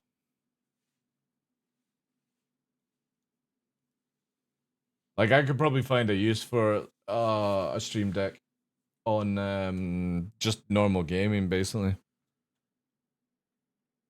Like for loading profiles.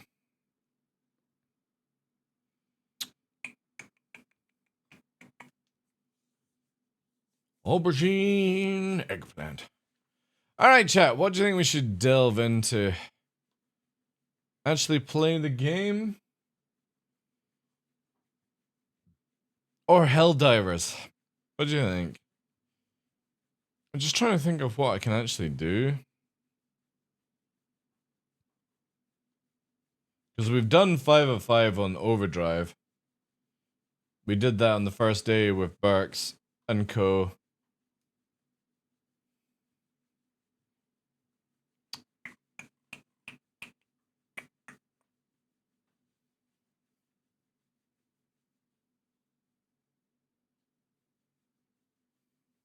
Helldivers is a really, really good game. I have my Stream Deck with a few profiles. Also section for F. Yeah, yeah. It's very good for doing the extra F keys. I did Overdrive with the Yacht Club last night. It's such a shame that this is the only issue I have with the Overdrive event, is that once you've done the 5 of 5, it's like, when's the next phase? You know what I mean? Is it going to be a week from now? Is it going to be a month from now? It's just... It's very disappointing that once you've done the first part, and it doesn't really tell you anything either. It's like you hack the facilities, but you get no lore or no update on it or anything like that. It's just go and do this hacking, and that's it. They mentioned every week? Right, okay. You still need to do it? You can find servers where people are like joining together to do it. Yeah, that's true, yeah.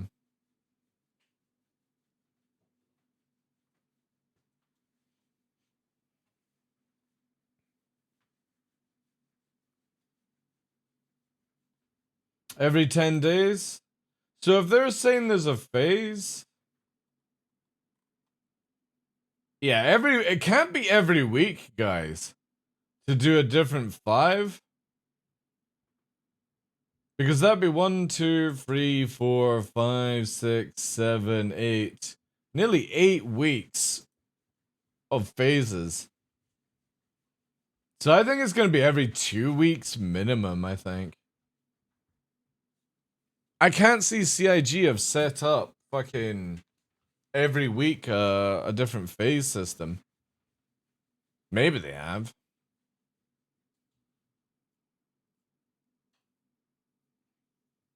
End phase, you'll need to fully crewed Idris to win? Probably.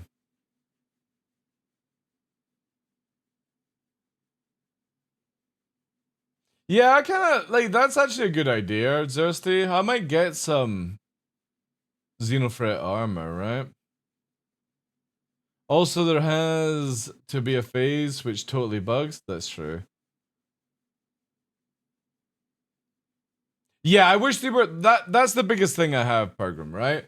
Is I don't mind waiting for it. I just wish I knew what the schedule was. I knew, like, after the first week, we maybe get a bit of lore update to the reason why, because it's just going and doing the server bunker missions, which is really fucking boring to begin with. Don't know why CIG thought that was going to be riveting gameplay, but I kind of want to, like, what's the next stage after? See, well, you know what I mean? Like, if it's an event, they should have it, right? Because it's not dynamic.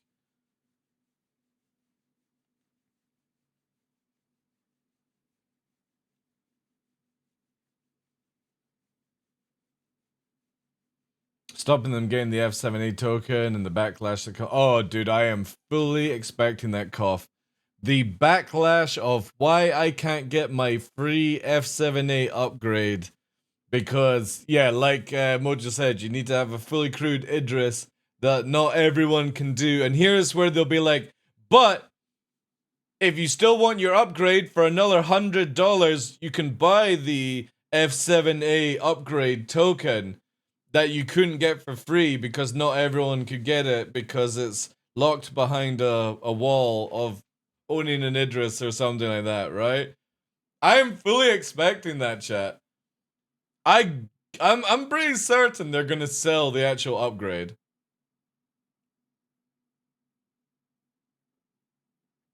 What?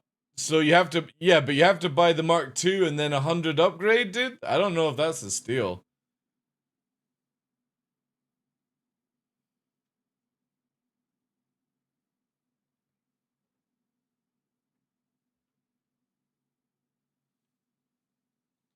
But I wouldn't be surprised. I wouldn't be surprised that you can actually buy the F7A upgrade for your ship, and I wouldn't be surprised that you can also buy an F7A Mark I as well. And the people who have got the military skin pack thing will get it for like, they get it for $20, and the other people have to spend like 150 plus or something. These things I just don't, I'm fully expecting for Invictus.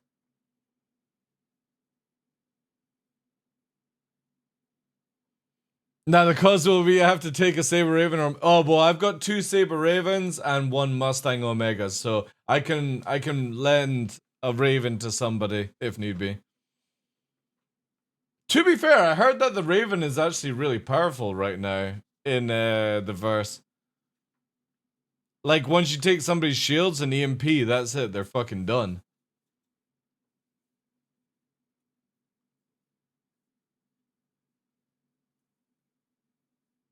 You have Raiden and Omega, yeah. I kind of hope that the Raven will eventually get some love because it flies so bad. Hopefully for master modes, it'll get better tuning.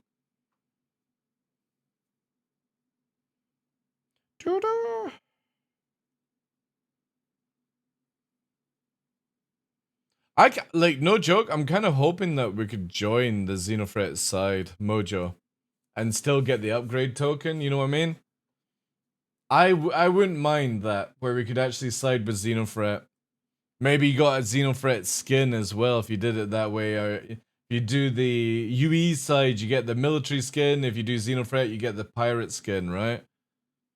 And you can't have both on one account. That'd be kind of cool.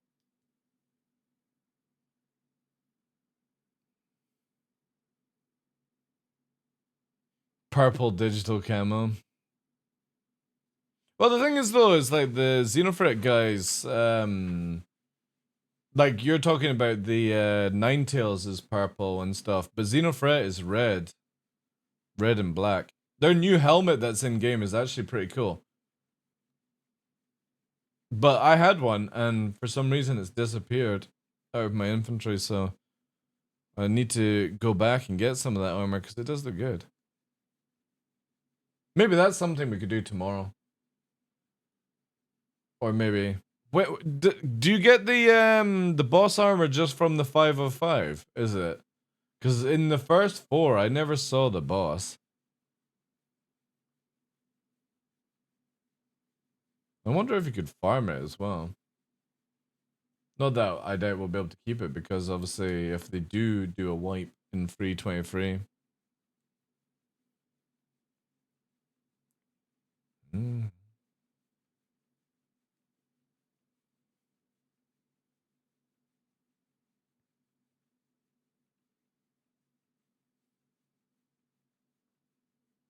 When I was killing players at Xeno event and roleplay Xeno chat called me a racist.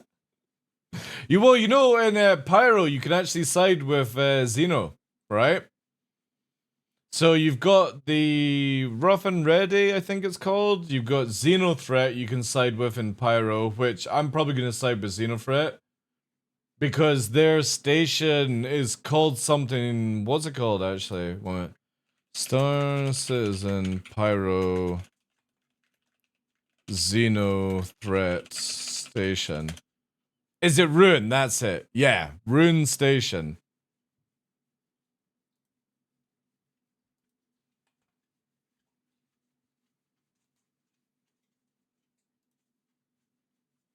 Yeah, so Xenothreat here is a human terrorist faction that voice hardline anti-alien, anti-corporate, and revolutionary views. But that's the helmet there. You can get this helmet right now in game. That one. And the armor set. It looks fucking sick, man. Yeah, I might have to actually farm this. That could be a way. What the fuck is this? Sympathize with the Vandal. I wish you could. Be cool.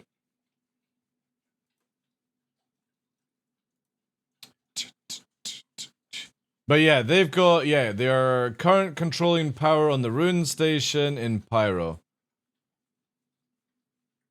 Is it going to actually discover it? Rune Station, originally MacEwan Station, is an outlaw station orbiting Terminus in the Pyro system founded by Pyrotech. Blah, blah, blah, blah, blah, blah, blah, blah, blah. Obviously, it doesn't look like that. It looks like the new stuff, right?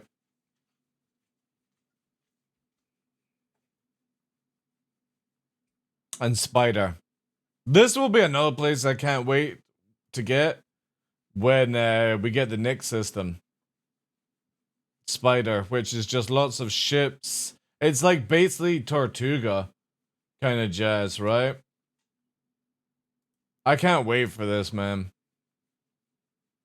A man-made structure built from half-finished habitat platforms, countless ship hulls.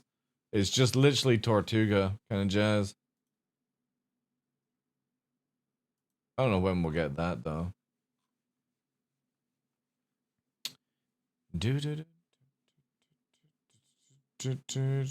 Oh, wait, is it not in the next system? What's in the next system, then?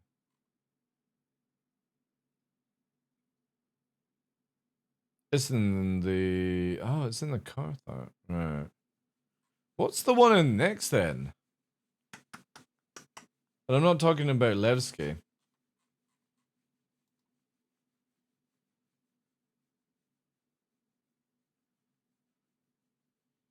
That's done in Elite as well, but player driven, so if they've allowed it, made it a fictional place. Oh, nice. Yeah, but Delmar's an asteroid, a comet that circles Nyx and it has Levski on it. I thought there was something like Spider in Nyx. Wait, let me fucking...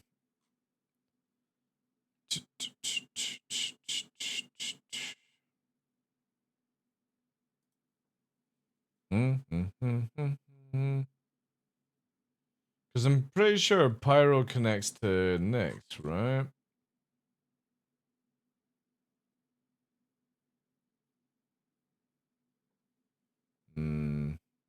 Alright, search Nyx. There it is. We're gonna delve into a bit of lore here, because I'm trying to remember what actually is in Nyx. Yeah, because there's Delamar, right?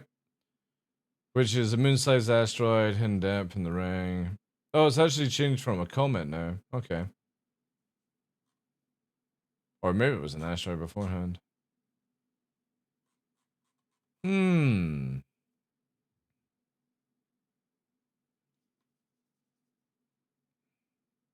Oh, gain some additional utility as a waypoint. Right, so it connects to the system that has Spider. Is that why I've been mixing up?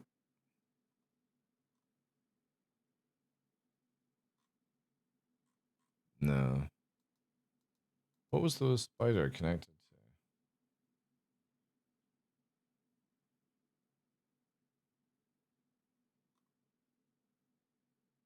Man, the lore is crazy in this game. Where did I click at?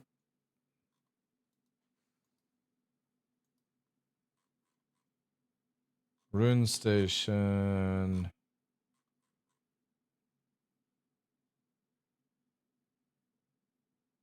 There it is there. This place.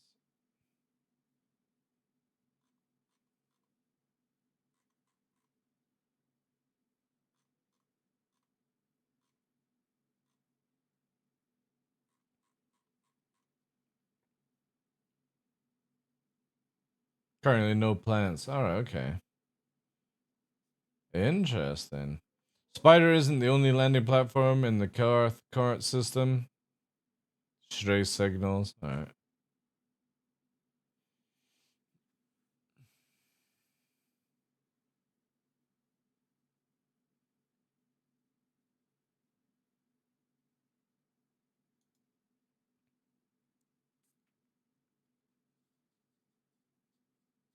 Now the real question is what jump size is connected through. I don't know if CIG are keeping that idea of the jump sizes. Because obviously if you were looking at the old stuff, right? Here.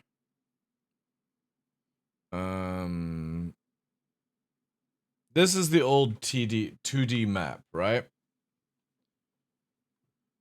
And the idea is like the purple is small, the blue was, what was it here? Blue was large and green was medium. So technically, when you go through Stanton, you're going through a medium, right? And a small would connect Pyro to Terra. And for you to go to Pyro in like an Idris, you would have to go Stanton, Terra, Hadrian, Kashra, Pyro. But I don't think CIG is doing that anymore, personally. And it would be the same as if you're going to Nyx then, from Pyro you would have to go Kashra to Nyx. You couldn't just go through the medium line. And all that jazz. Because this has... Was that the one that had Nyx in it?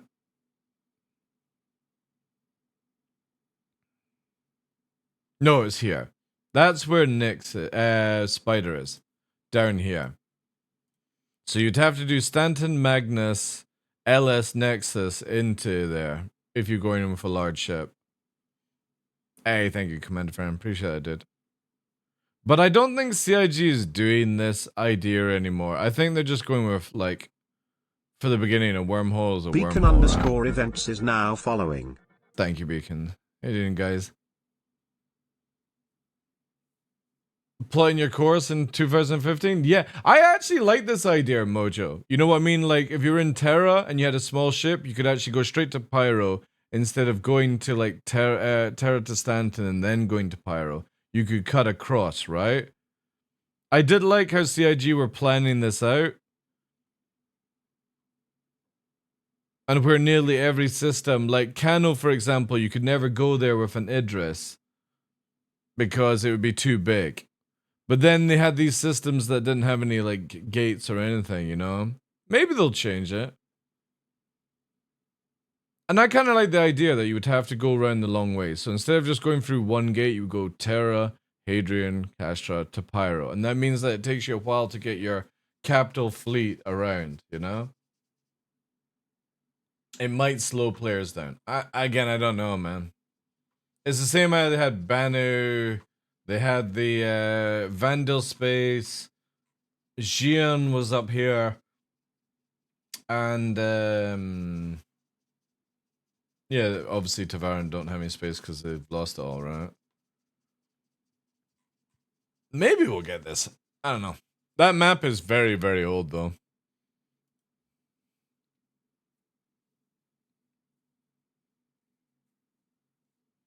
Xenotwat.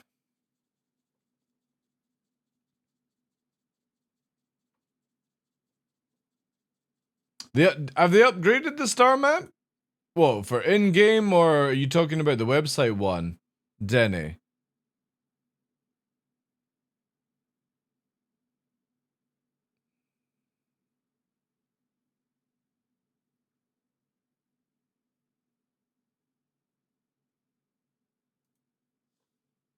Because if you're talking about, like, this, right? You're talking about the Arc map.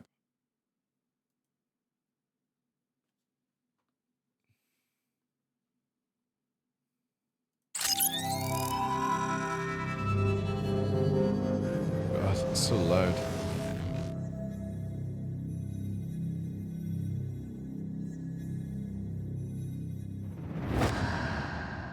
Get that fucking sound off. Stanton. Our home. Well, it's not updated because it's still got Port Olisar in it, dude. Just an FYI.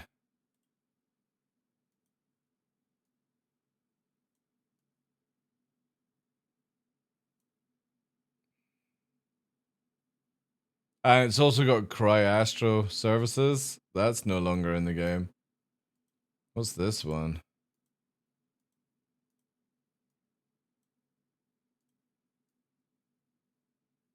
Oh yeah, that was fucking what's it called? Tessa, whatever the fuck.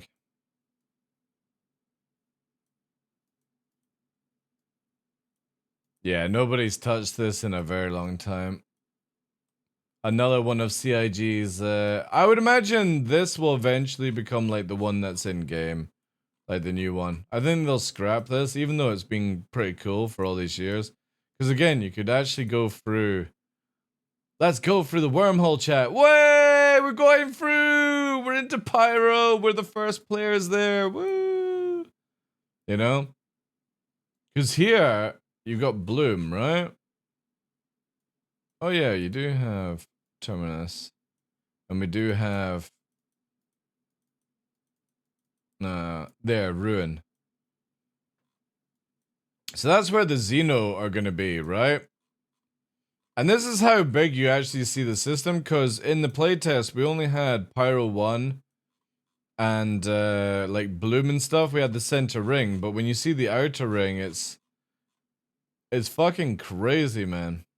Where the jump points. And Terminus is so far away. There's a lot of dead space in Pyro. Because we didn't have Pyro 5. We had Bloom, we had Pyro 1, we had Pyro 2, which is... Yeah, is it Monox that's Pyro 2? I think that's Pyro 2. So we didn't have Pyro 4 or Pyro... Sorry, Pyro 5. That, and then Terminus is... Can't remember what this... Yeah, Pyro 4 on that one. Eve Wipe. Fuck. English. I did go to the rest of the unfinished planets in the tech preview test. Did you? The thing is, though, you won't be able to do that in the normal Pyro because we all had, like, triple the amount of fuel that you were meant to have in that playtest. Let's go to Terra, chat. Over to Terra. Ah, yeah, we're going to Terra. Way! Look at this pretty place.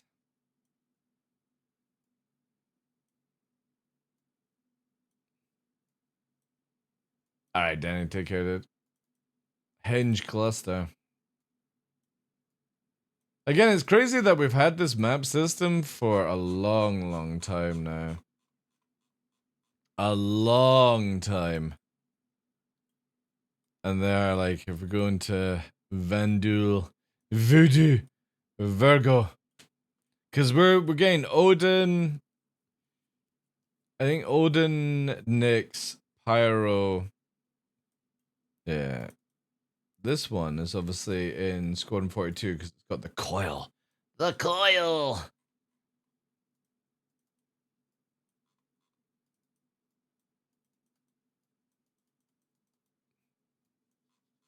I'm very interested to see how all of this will work out, right? I think you can actually TD flatten this, right? There we go. Yeah. There you go. Now let's activate all the fucking sensors. Let's see the traffic and threat. Look, there we go, chat. We got threat sensors. It's very dangerous down here, going through here. We also, yeah. We want all the good stuff. Let's 3D print it.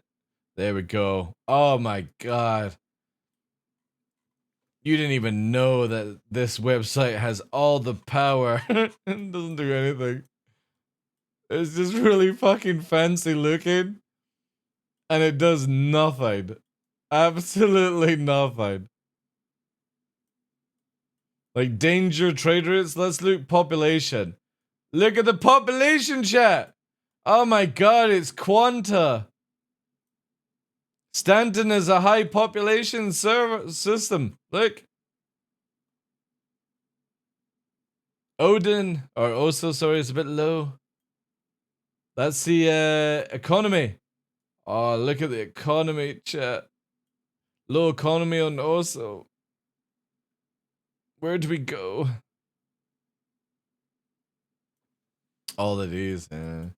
You know that you actually even had like route calculator in here, where if you did like Stanton, let's do yellow, and we're gonna go to, I don't know, was it Virgil? Virgil, yeah, here. Let's calculate. Oh, ship size. We're doing large. Calculate. Yeah, see, look at this. Through Magnus, or let's go through Terra, which is 96 point AU. There we go, right? Look. It even fucking shows you a route planner as well, like. See?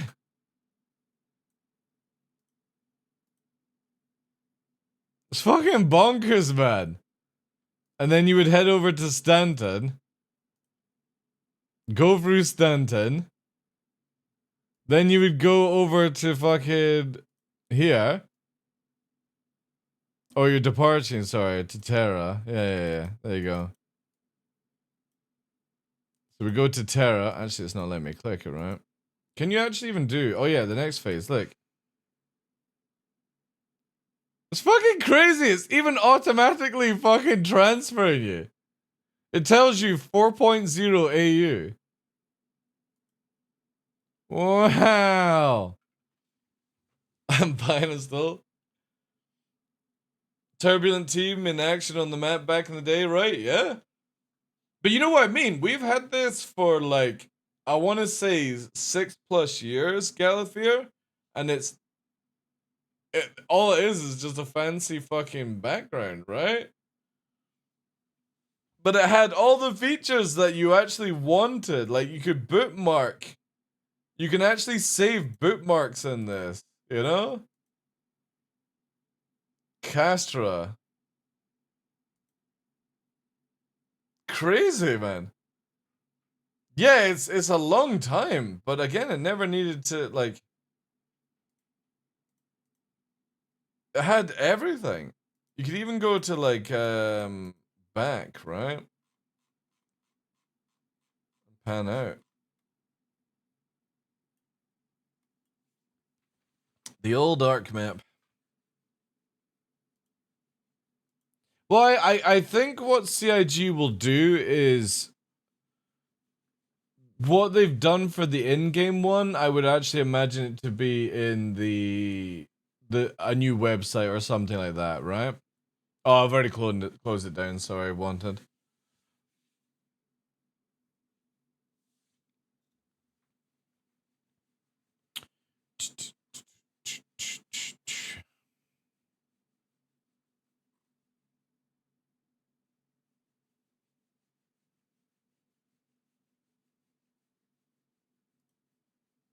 Reload up the game.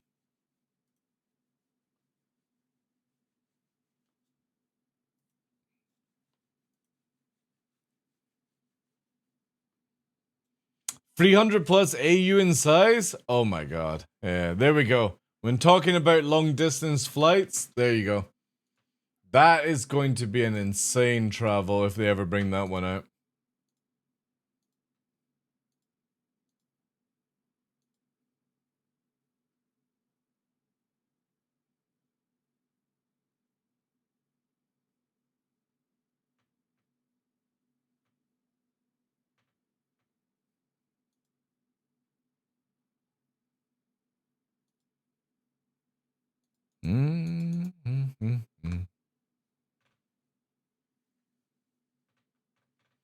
But can my arrow do it? No, no. CIG always said that there was always going to be solar systems that you couldn't travel through in every ship. You would have to get like public transportation, or like, for example, the Liberator Idris route and stuff like that, you know.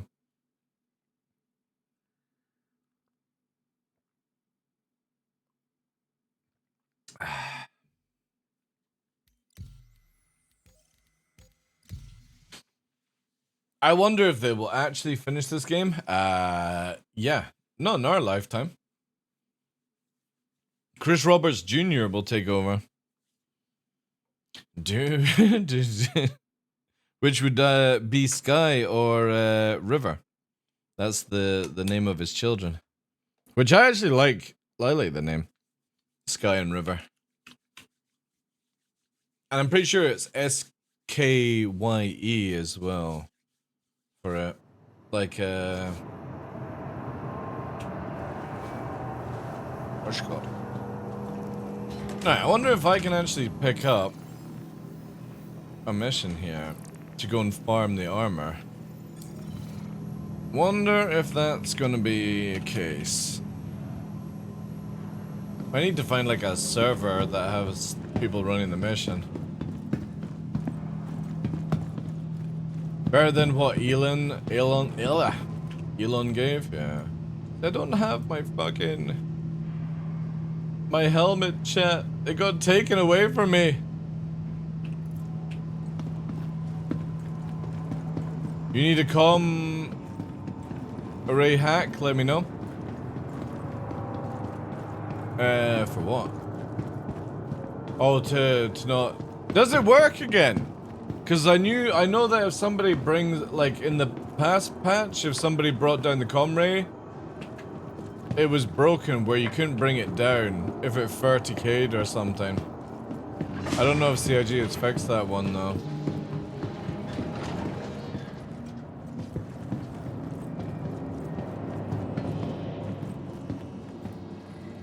Welcome to the ASOP vehicle Right. retrieval system.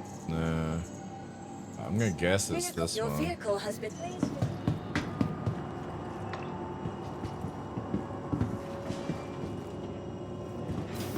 Ah, no problem, Thirsty. Have a good weekend, dude. If I don't get to see you tomorrow. Oh, no, it's Sunday. That wouldn't make any sense. Have a good weekend. Have a good weekend.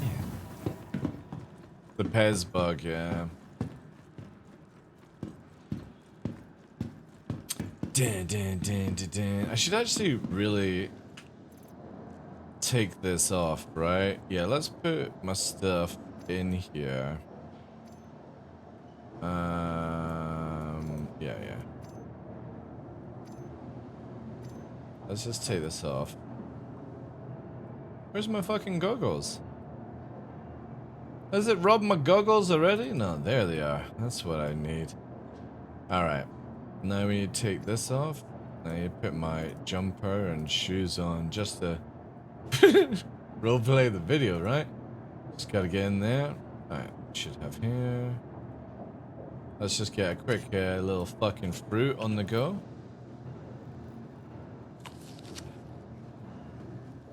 There we go. So, a little bit more fruit actually. This is the video. And then we got like, here. Yeah, so there. It's like, right. There we go. Dun, dun, dun, dun.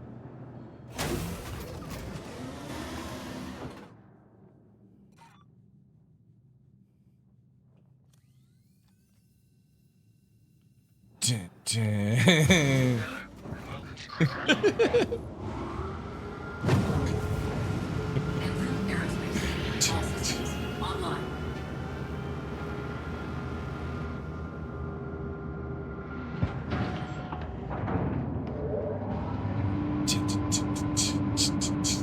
Top Gun Maverick.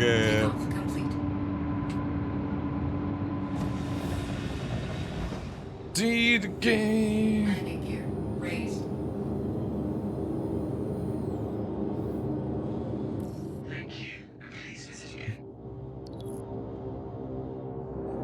Dang.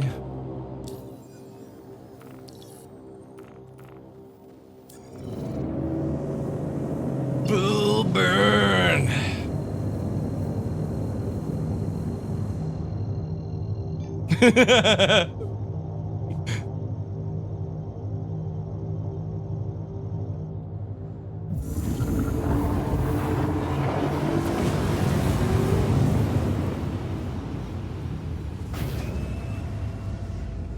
Oh, this is still on, is it?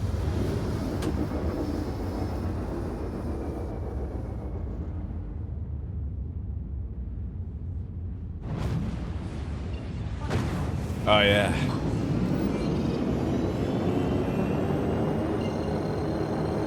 The chef goes out.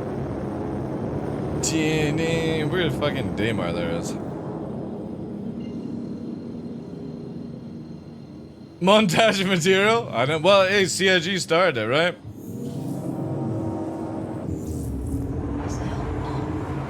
Look at the red shoes, chat.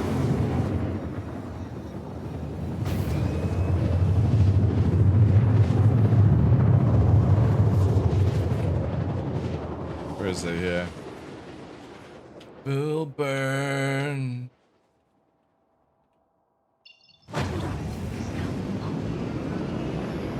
There we are.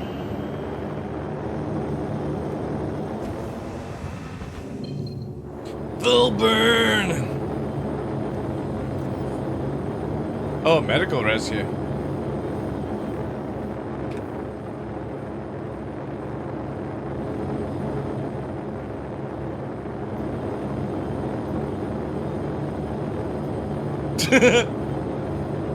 Wow, man, it's really like hazy.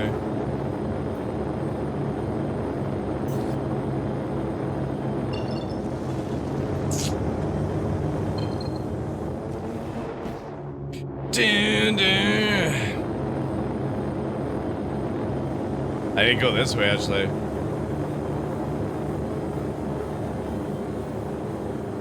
That's it. Bull burn. Oh god, whoops. You swearing for laughter? Dude, I can't wait till we have planets where I don't need to wear a helmet all the time. Like on Pyro. So I can just walk up to people in red fucking shoes. Like, look at that shit. You know that you're full burning when you've got fucking clown shoes on. And you're wearing a fucking dad jumper without a shirt. It's the ultimate space wear. You've got fucking clown shoes, a jumper on, and a chest. That's it. With long hair and aviators that don't look like aviators, and they got little lights, right? Now, once I can get the holster for the gun, my ultimate roleplay will be done.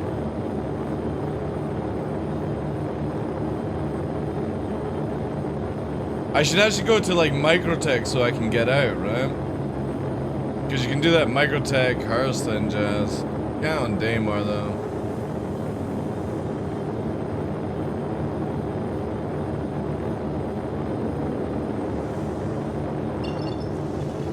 I do like this ship though. I have to say, like, the Hornet Mark II is definitely become sort of like one of my favorite looks. Especially when it does this, right? It looks so fucking sick. With the wings closed, it just looks so badass.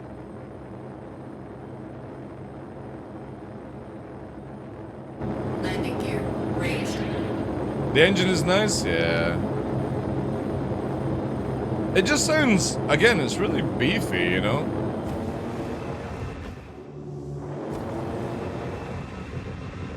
Oh, burn. Ugh.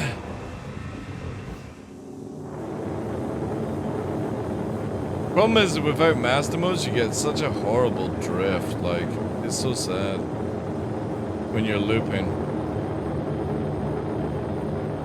Full burn. But yeah, we need like more to do, like with that Xenofred stuff. Man, this place is horribly white. Give me free 20 free. Shipping's that way, is it? No, shipping's actually around us.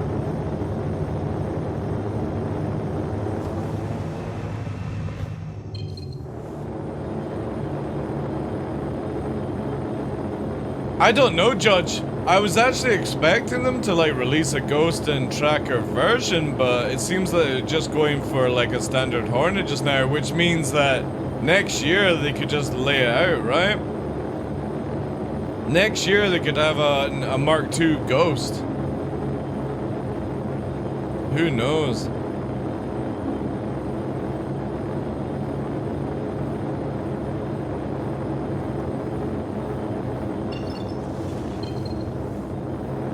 Imagine if I could just go into scanning mode and see outposts like beforehand.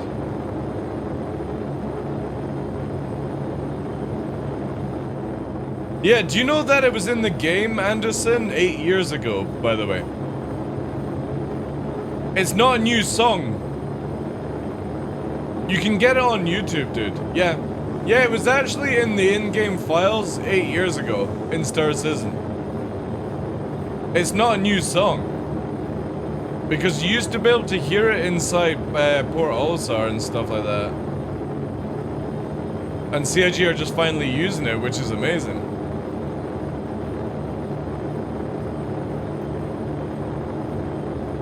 Or move it to modules rather than 5 Hornets? That's true, yeah. That would actually be a good way of doing it.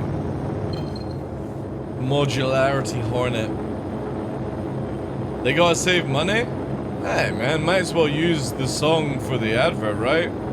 Again, it was meant to be when like the Mark II was talked about and stuff, so...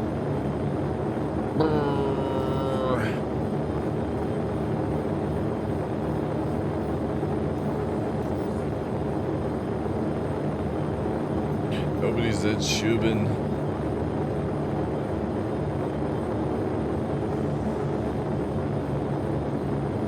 Battle upgrades. Oh, dude, I remember that. What was that? That was the Vanguard that had the battle upgrade, right?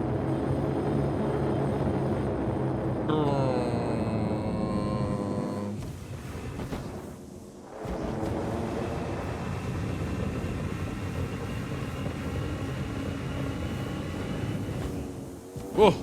Fucking nose going crazy on that one.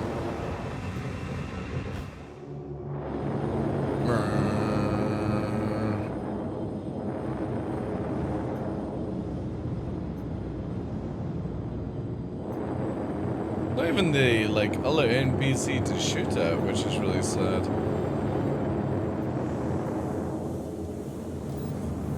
Full burn.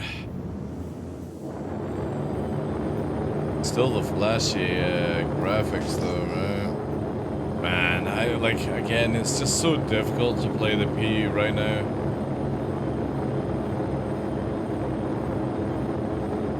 AR cockpit, yeah.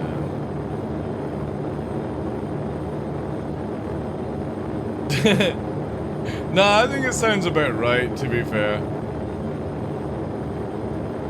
There's a lot of gas noise that you hear in the back.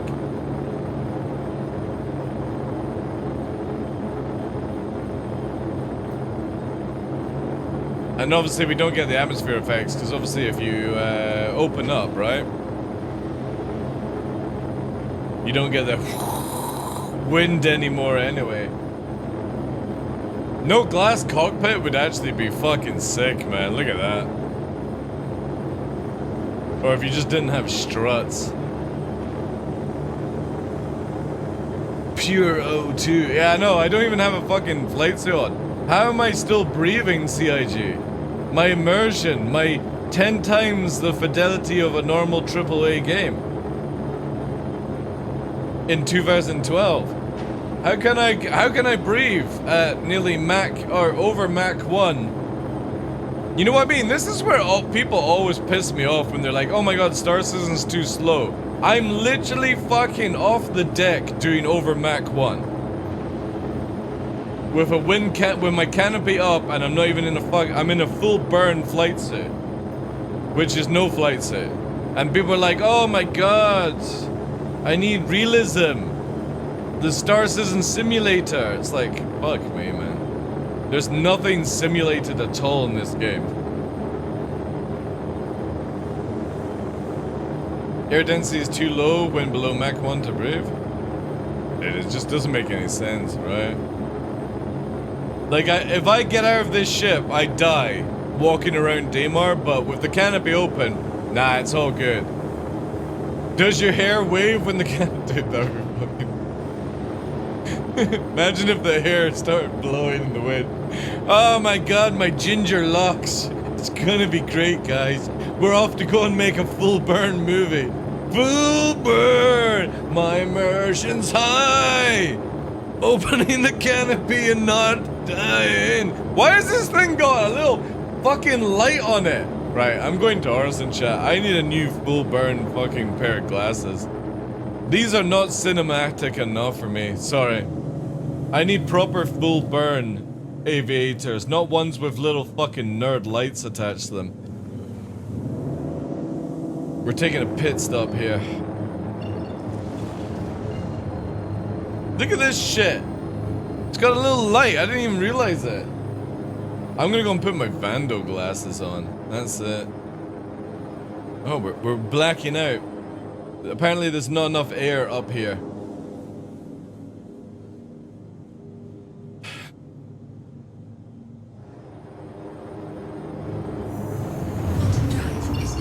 Oh god, look at the auto safety. The auto safety canopy coming down. What's that one for, Cough?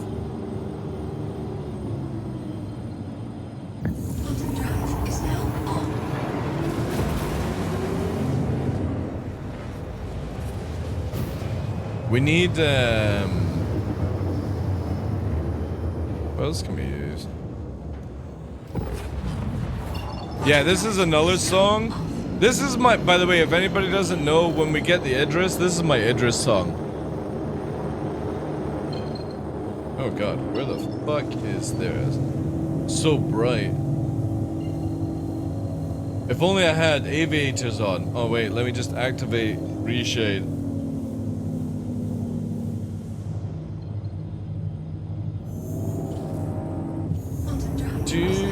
Shoot the wood. Ah, right, okay, I'll check out when we land. Carboom is now following. Yo, thanks for the follow, dude. Yeah, this is the Idris song.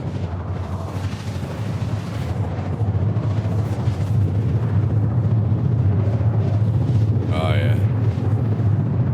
Look at those ginger locks. Oh, yeah.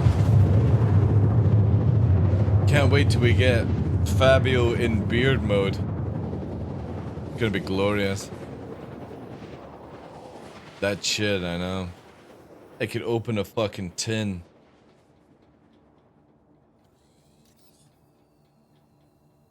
Oh god, look at the lag.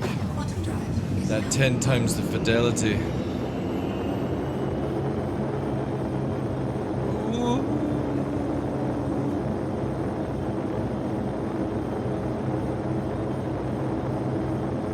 Gotta shoot the whoop, right?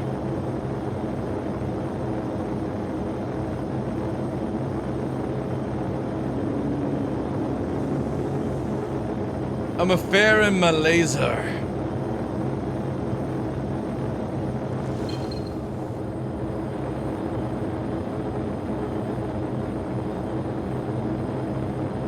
but I do it for the lols. Ah, yeah.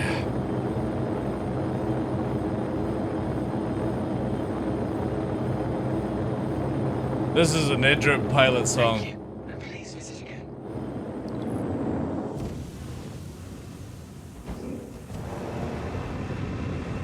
Do do do.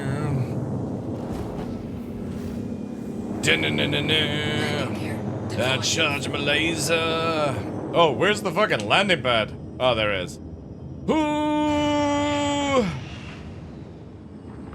Landing complete. That's a little off, sadly.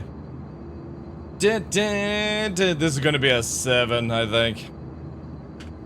Engines offline.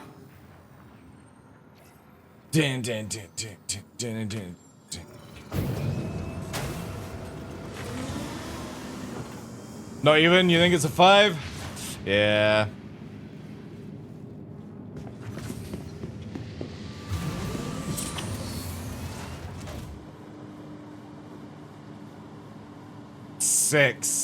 Six, I would say. Short on the main line. Well, to be fair, we're over the main line. We're a bit. I would say 6. It's still technically on the lander if you were coming in on a carrier. But yeah. The problem is there's no marking when coming into this hangar, sadly. But for a rolling land, I'll give it a 6. No, you don't get to fucking choose. You couldn't even fucking do that in your dreams, so until you can do that yourself, you don't even get to give me points. I give myself points on my own scoring. Welcome to the I want to ASOP see you land that vehicle shit. system. At that speed, that fidelity. Alright. What did we come here? Oh yeah, we came here for goggles, that was it. Oh yeah. Alright. Can I select them? Why can't I select them? There we go. Oh my god. We have to like... Where is it? There. I gotta touch my chin for it to go in. Oh yeah. Look at that shit. Nothing like a top hat going backwards. What ones are these? No, that doesn't look good. Maybe. No glasses. Or these ones. Oh, for fuck's sake. Do we not have any, like, decent aviators? Are these only the ones?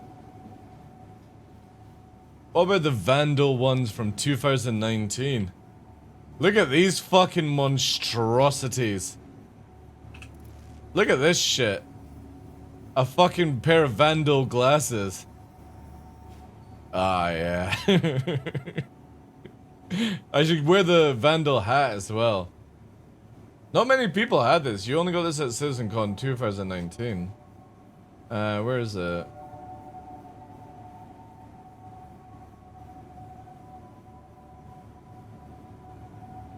Oh, yeah. We need a 600i flight jacket. What one's this? An MPV. Yeah, there's my 600i flight jacket. God damn it, that's beautiful. Oof.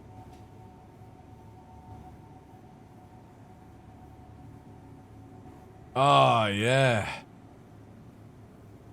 Look at that. I'm a real renegade.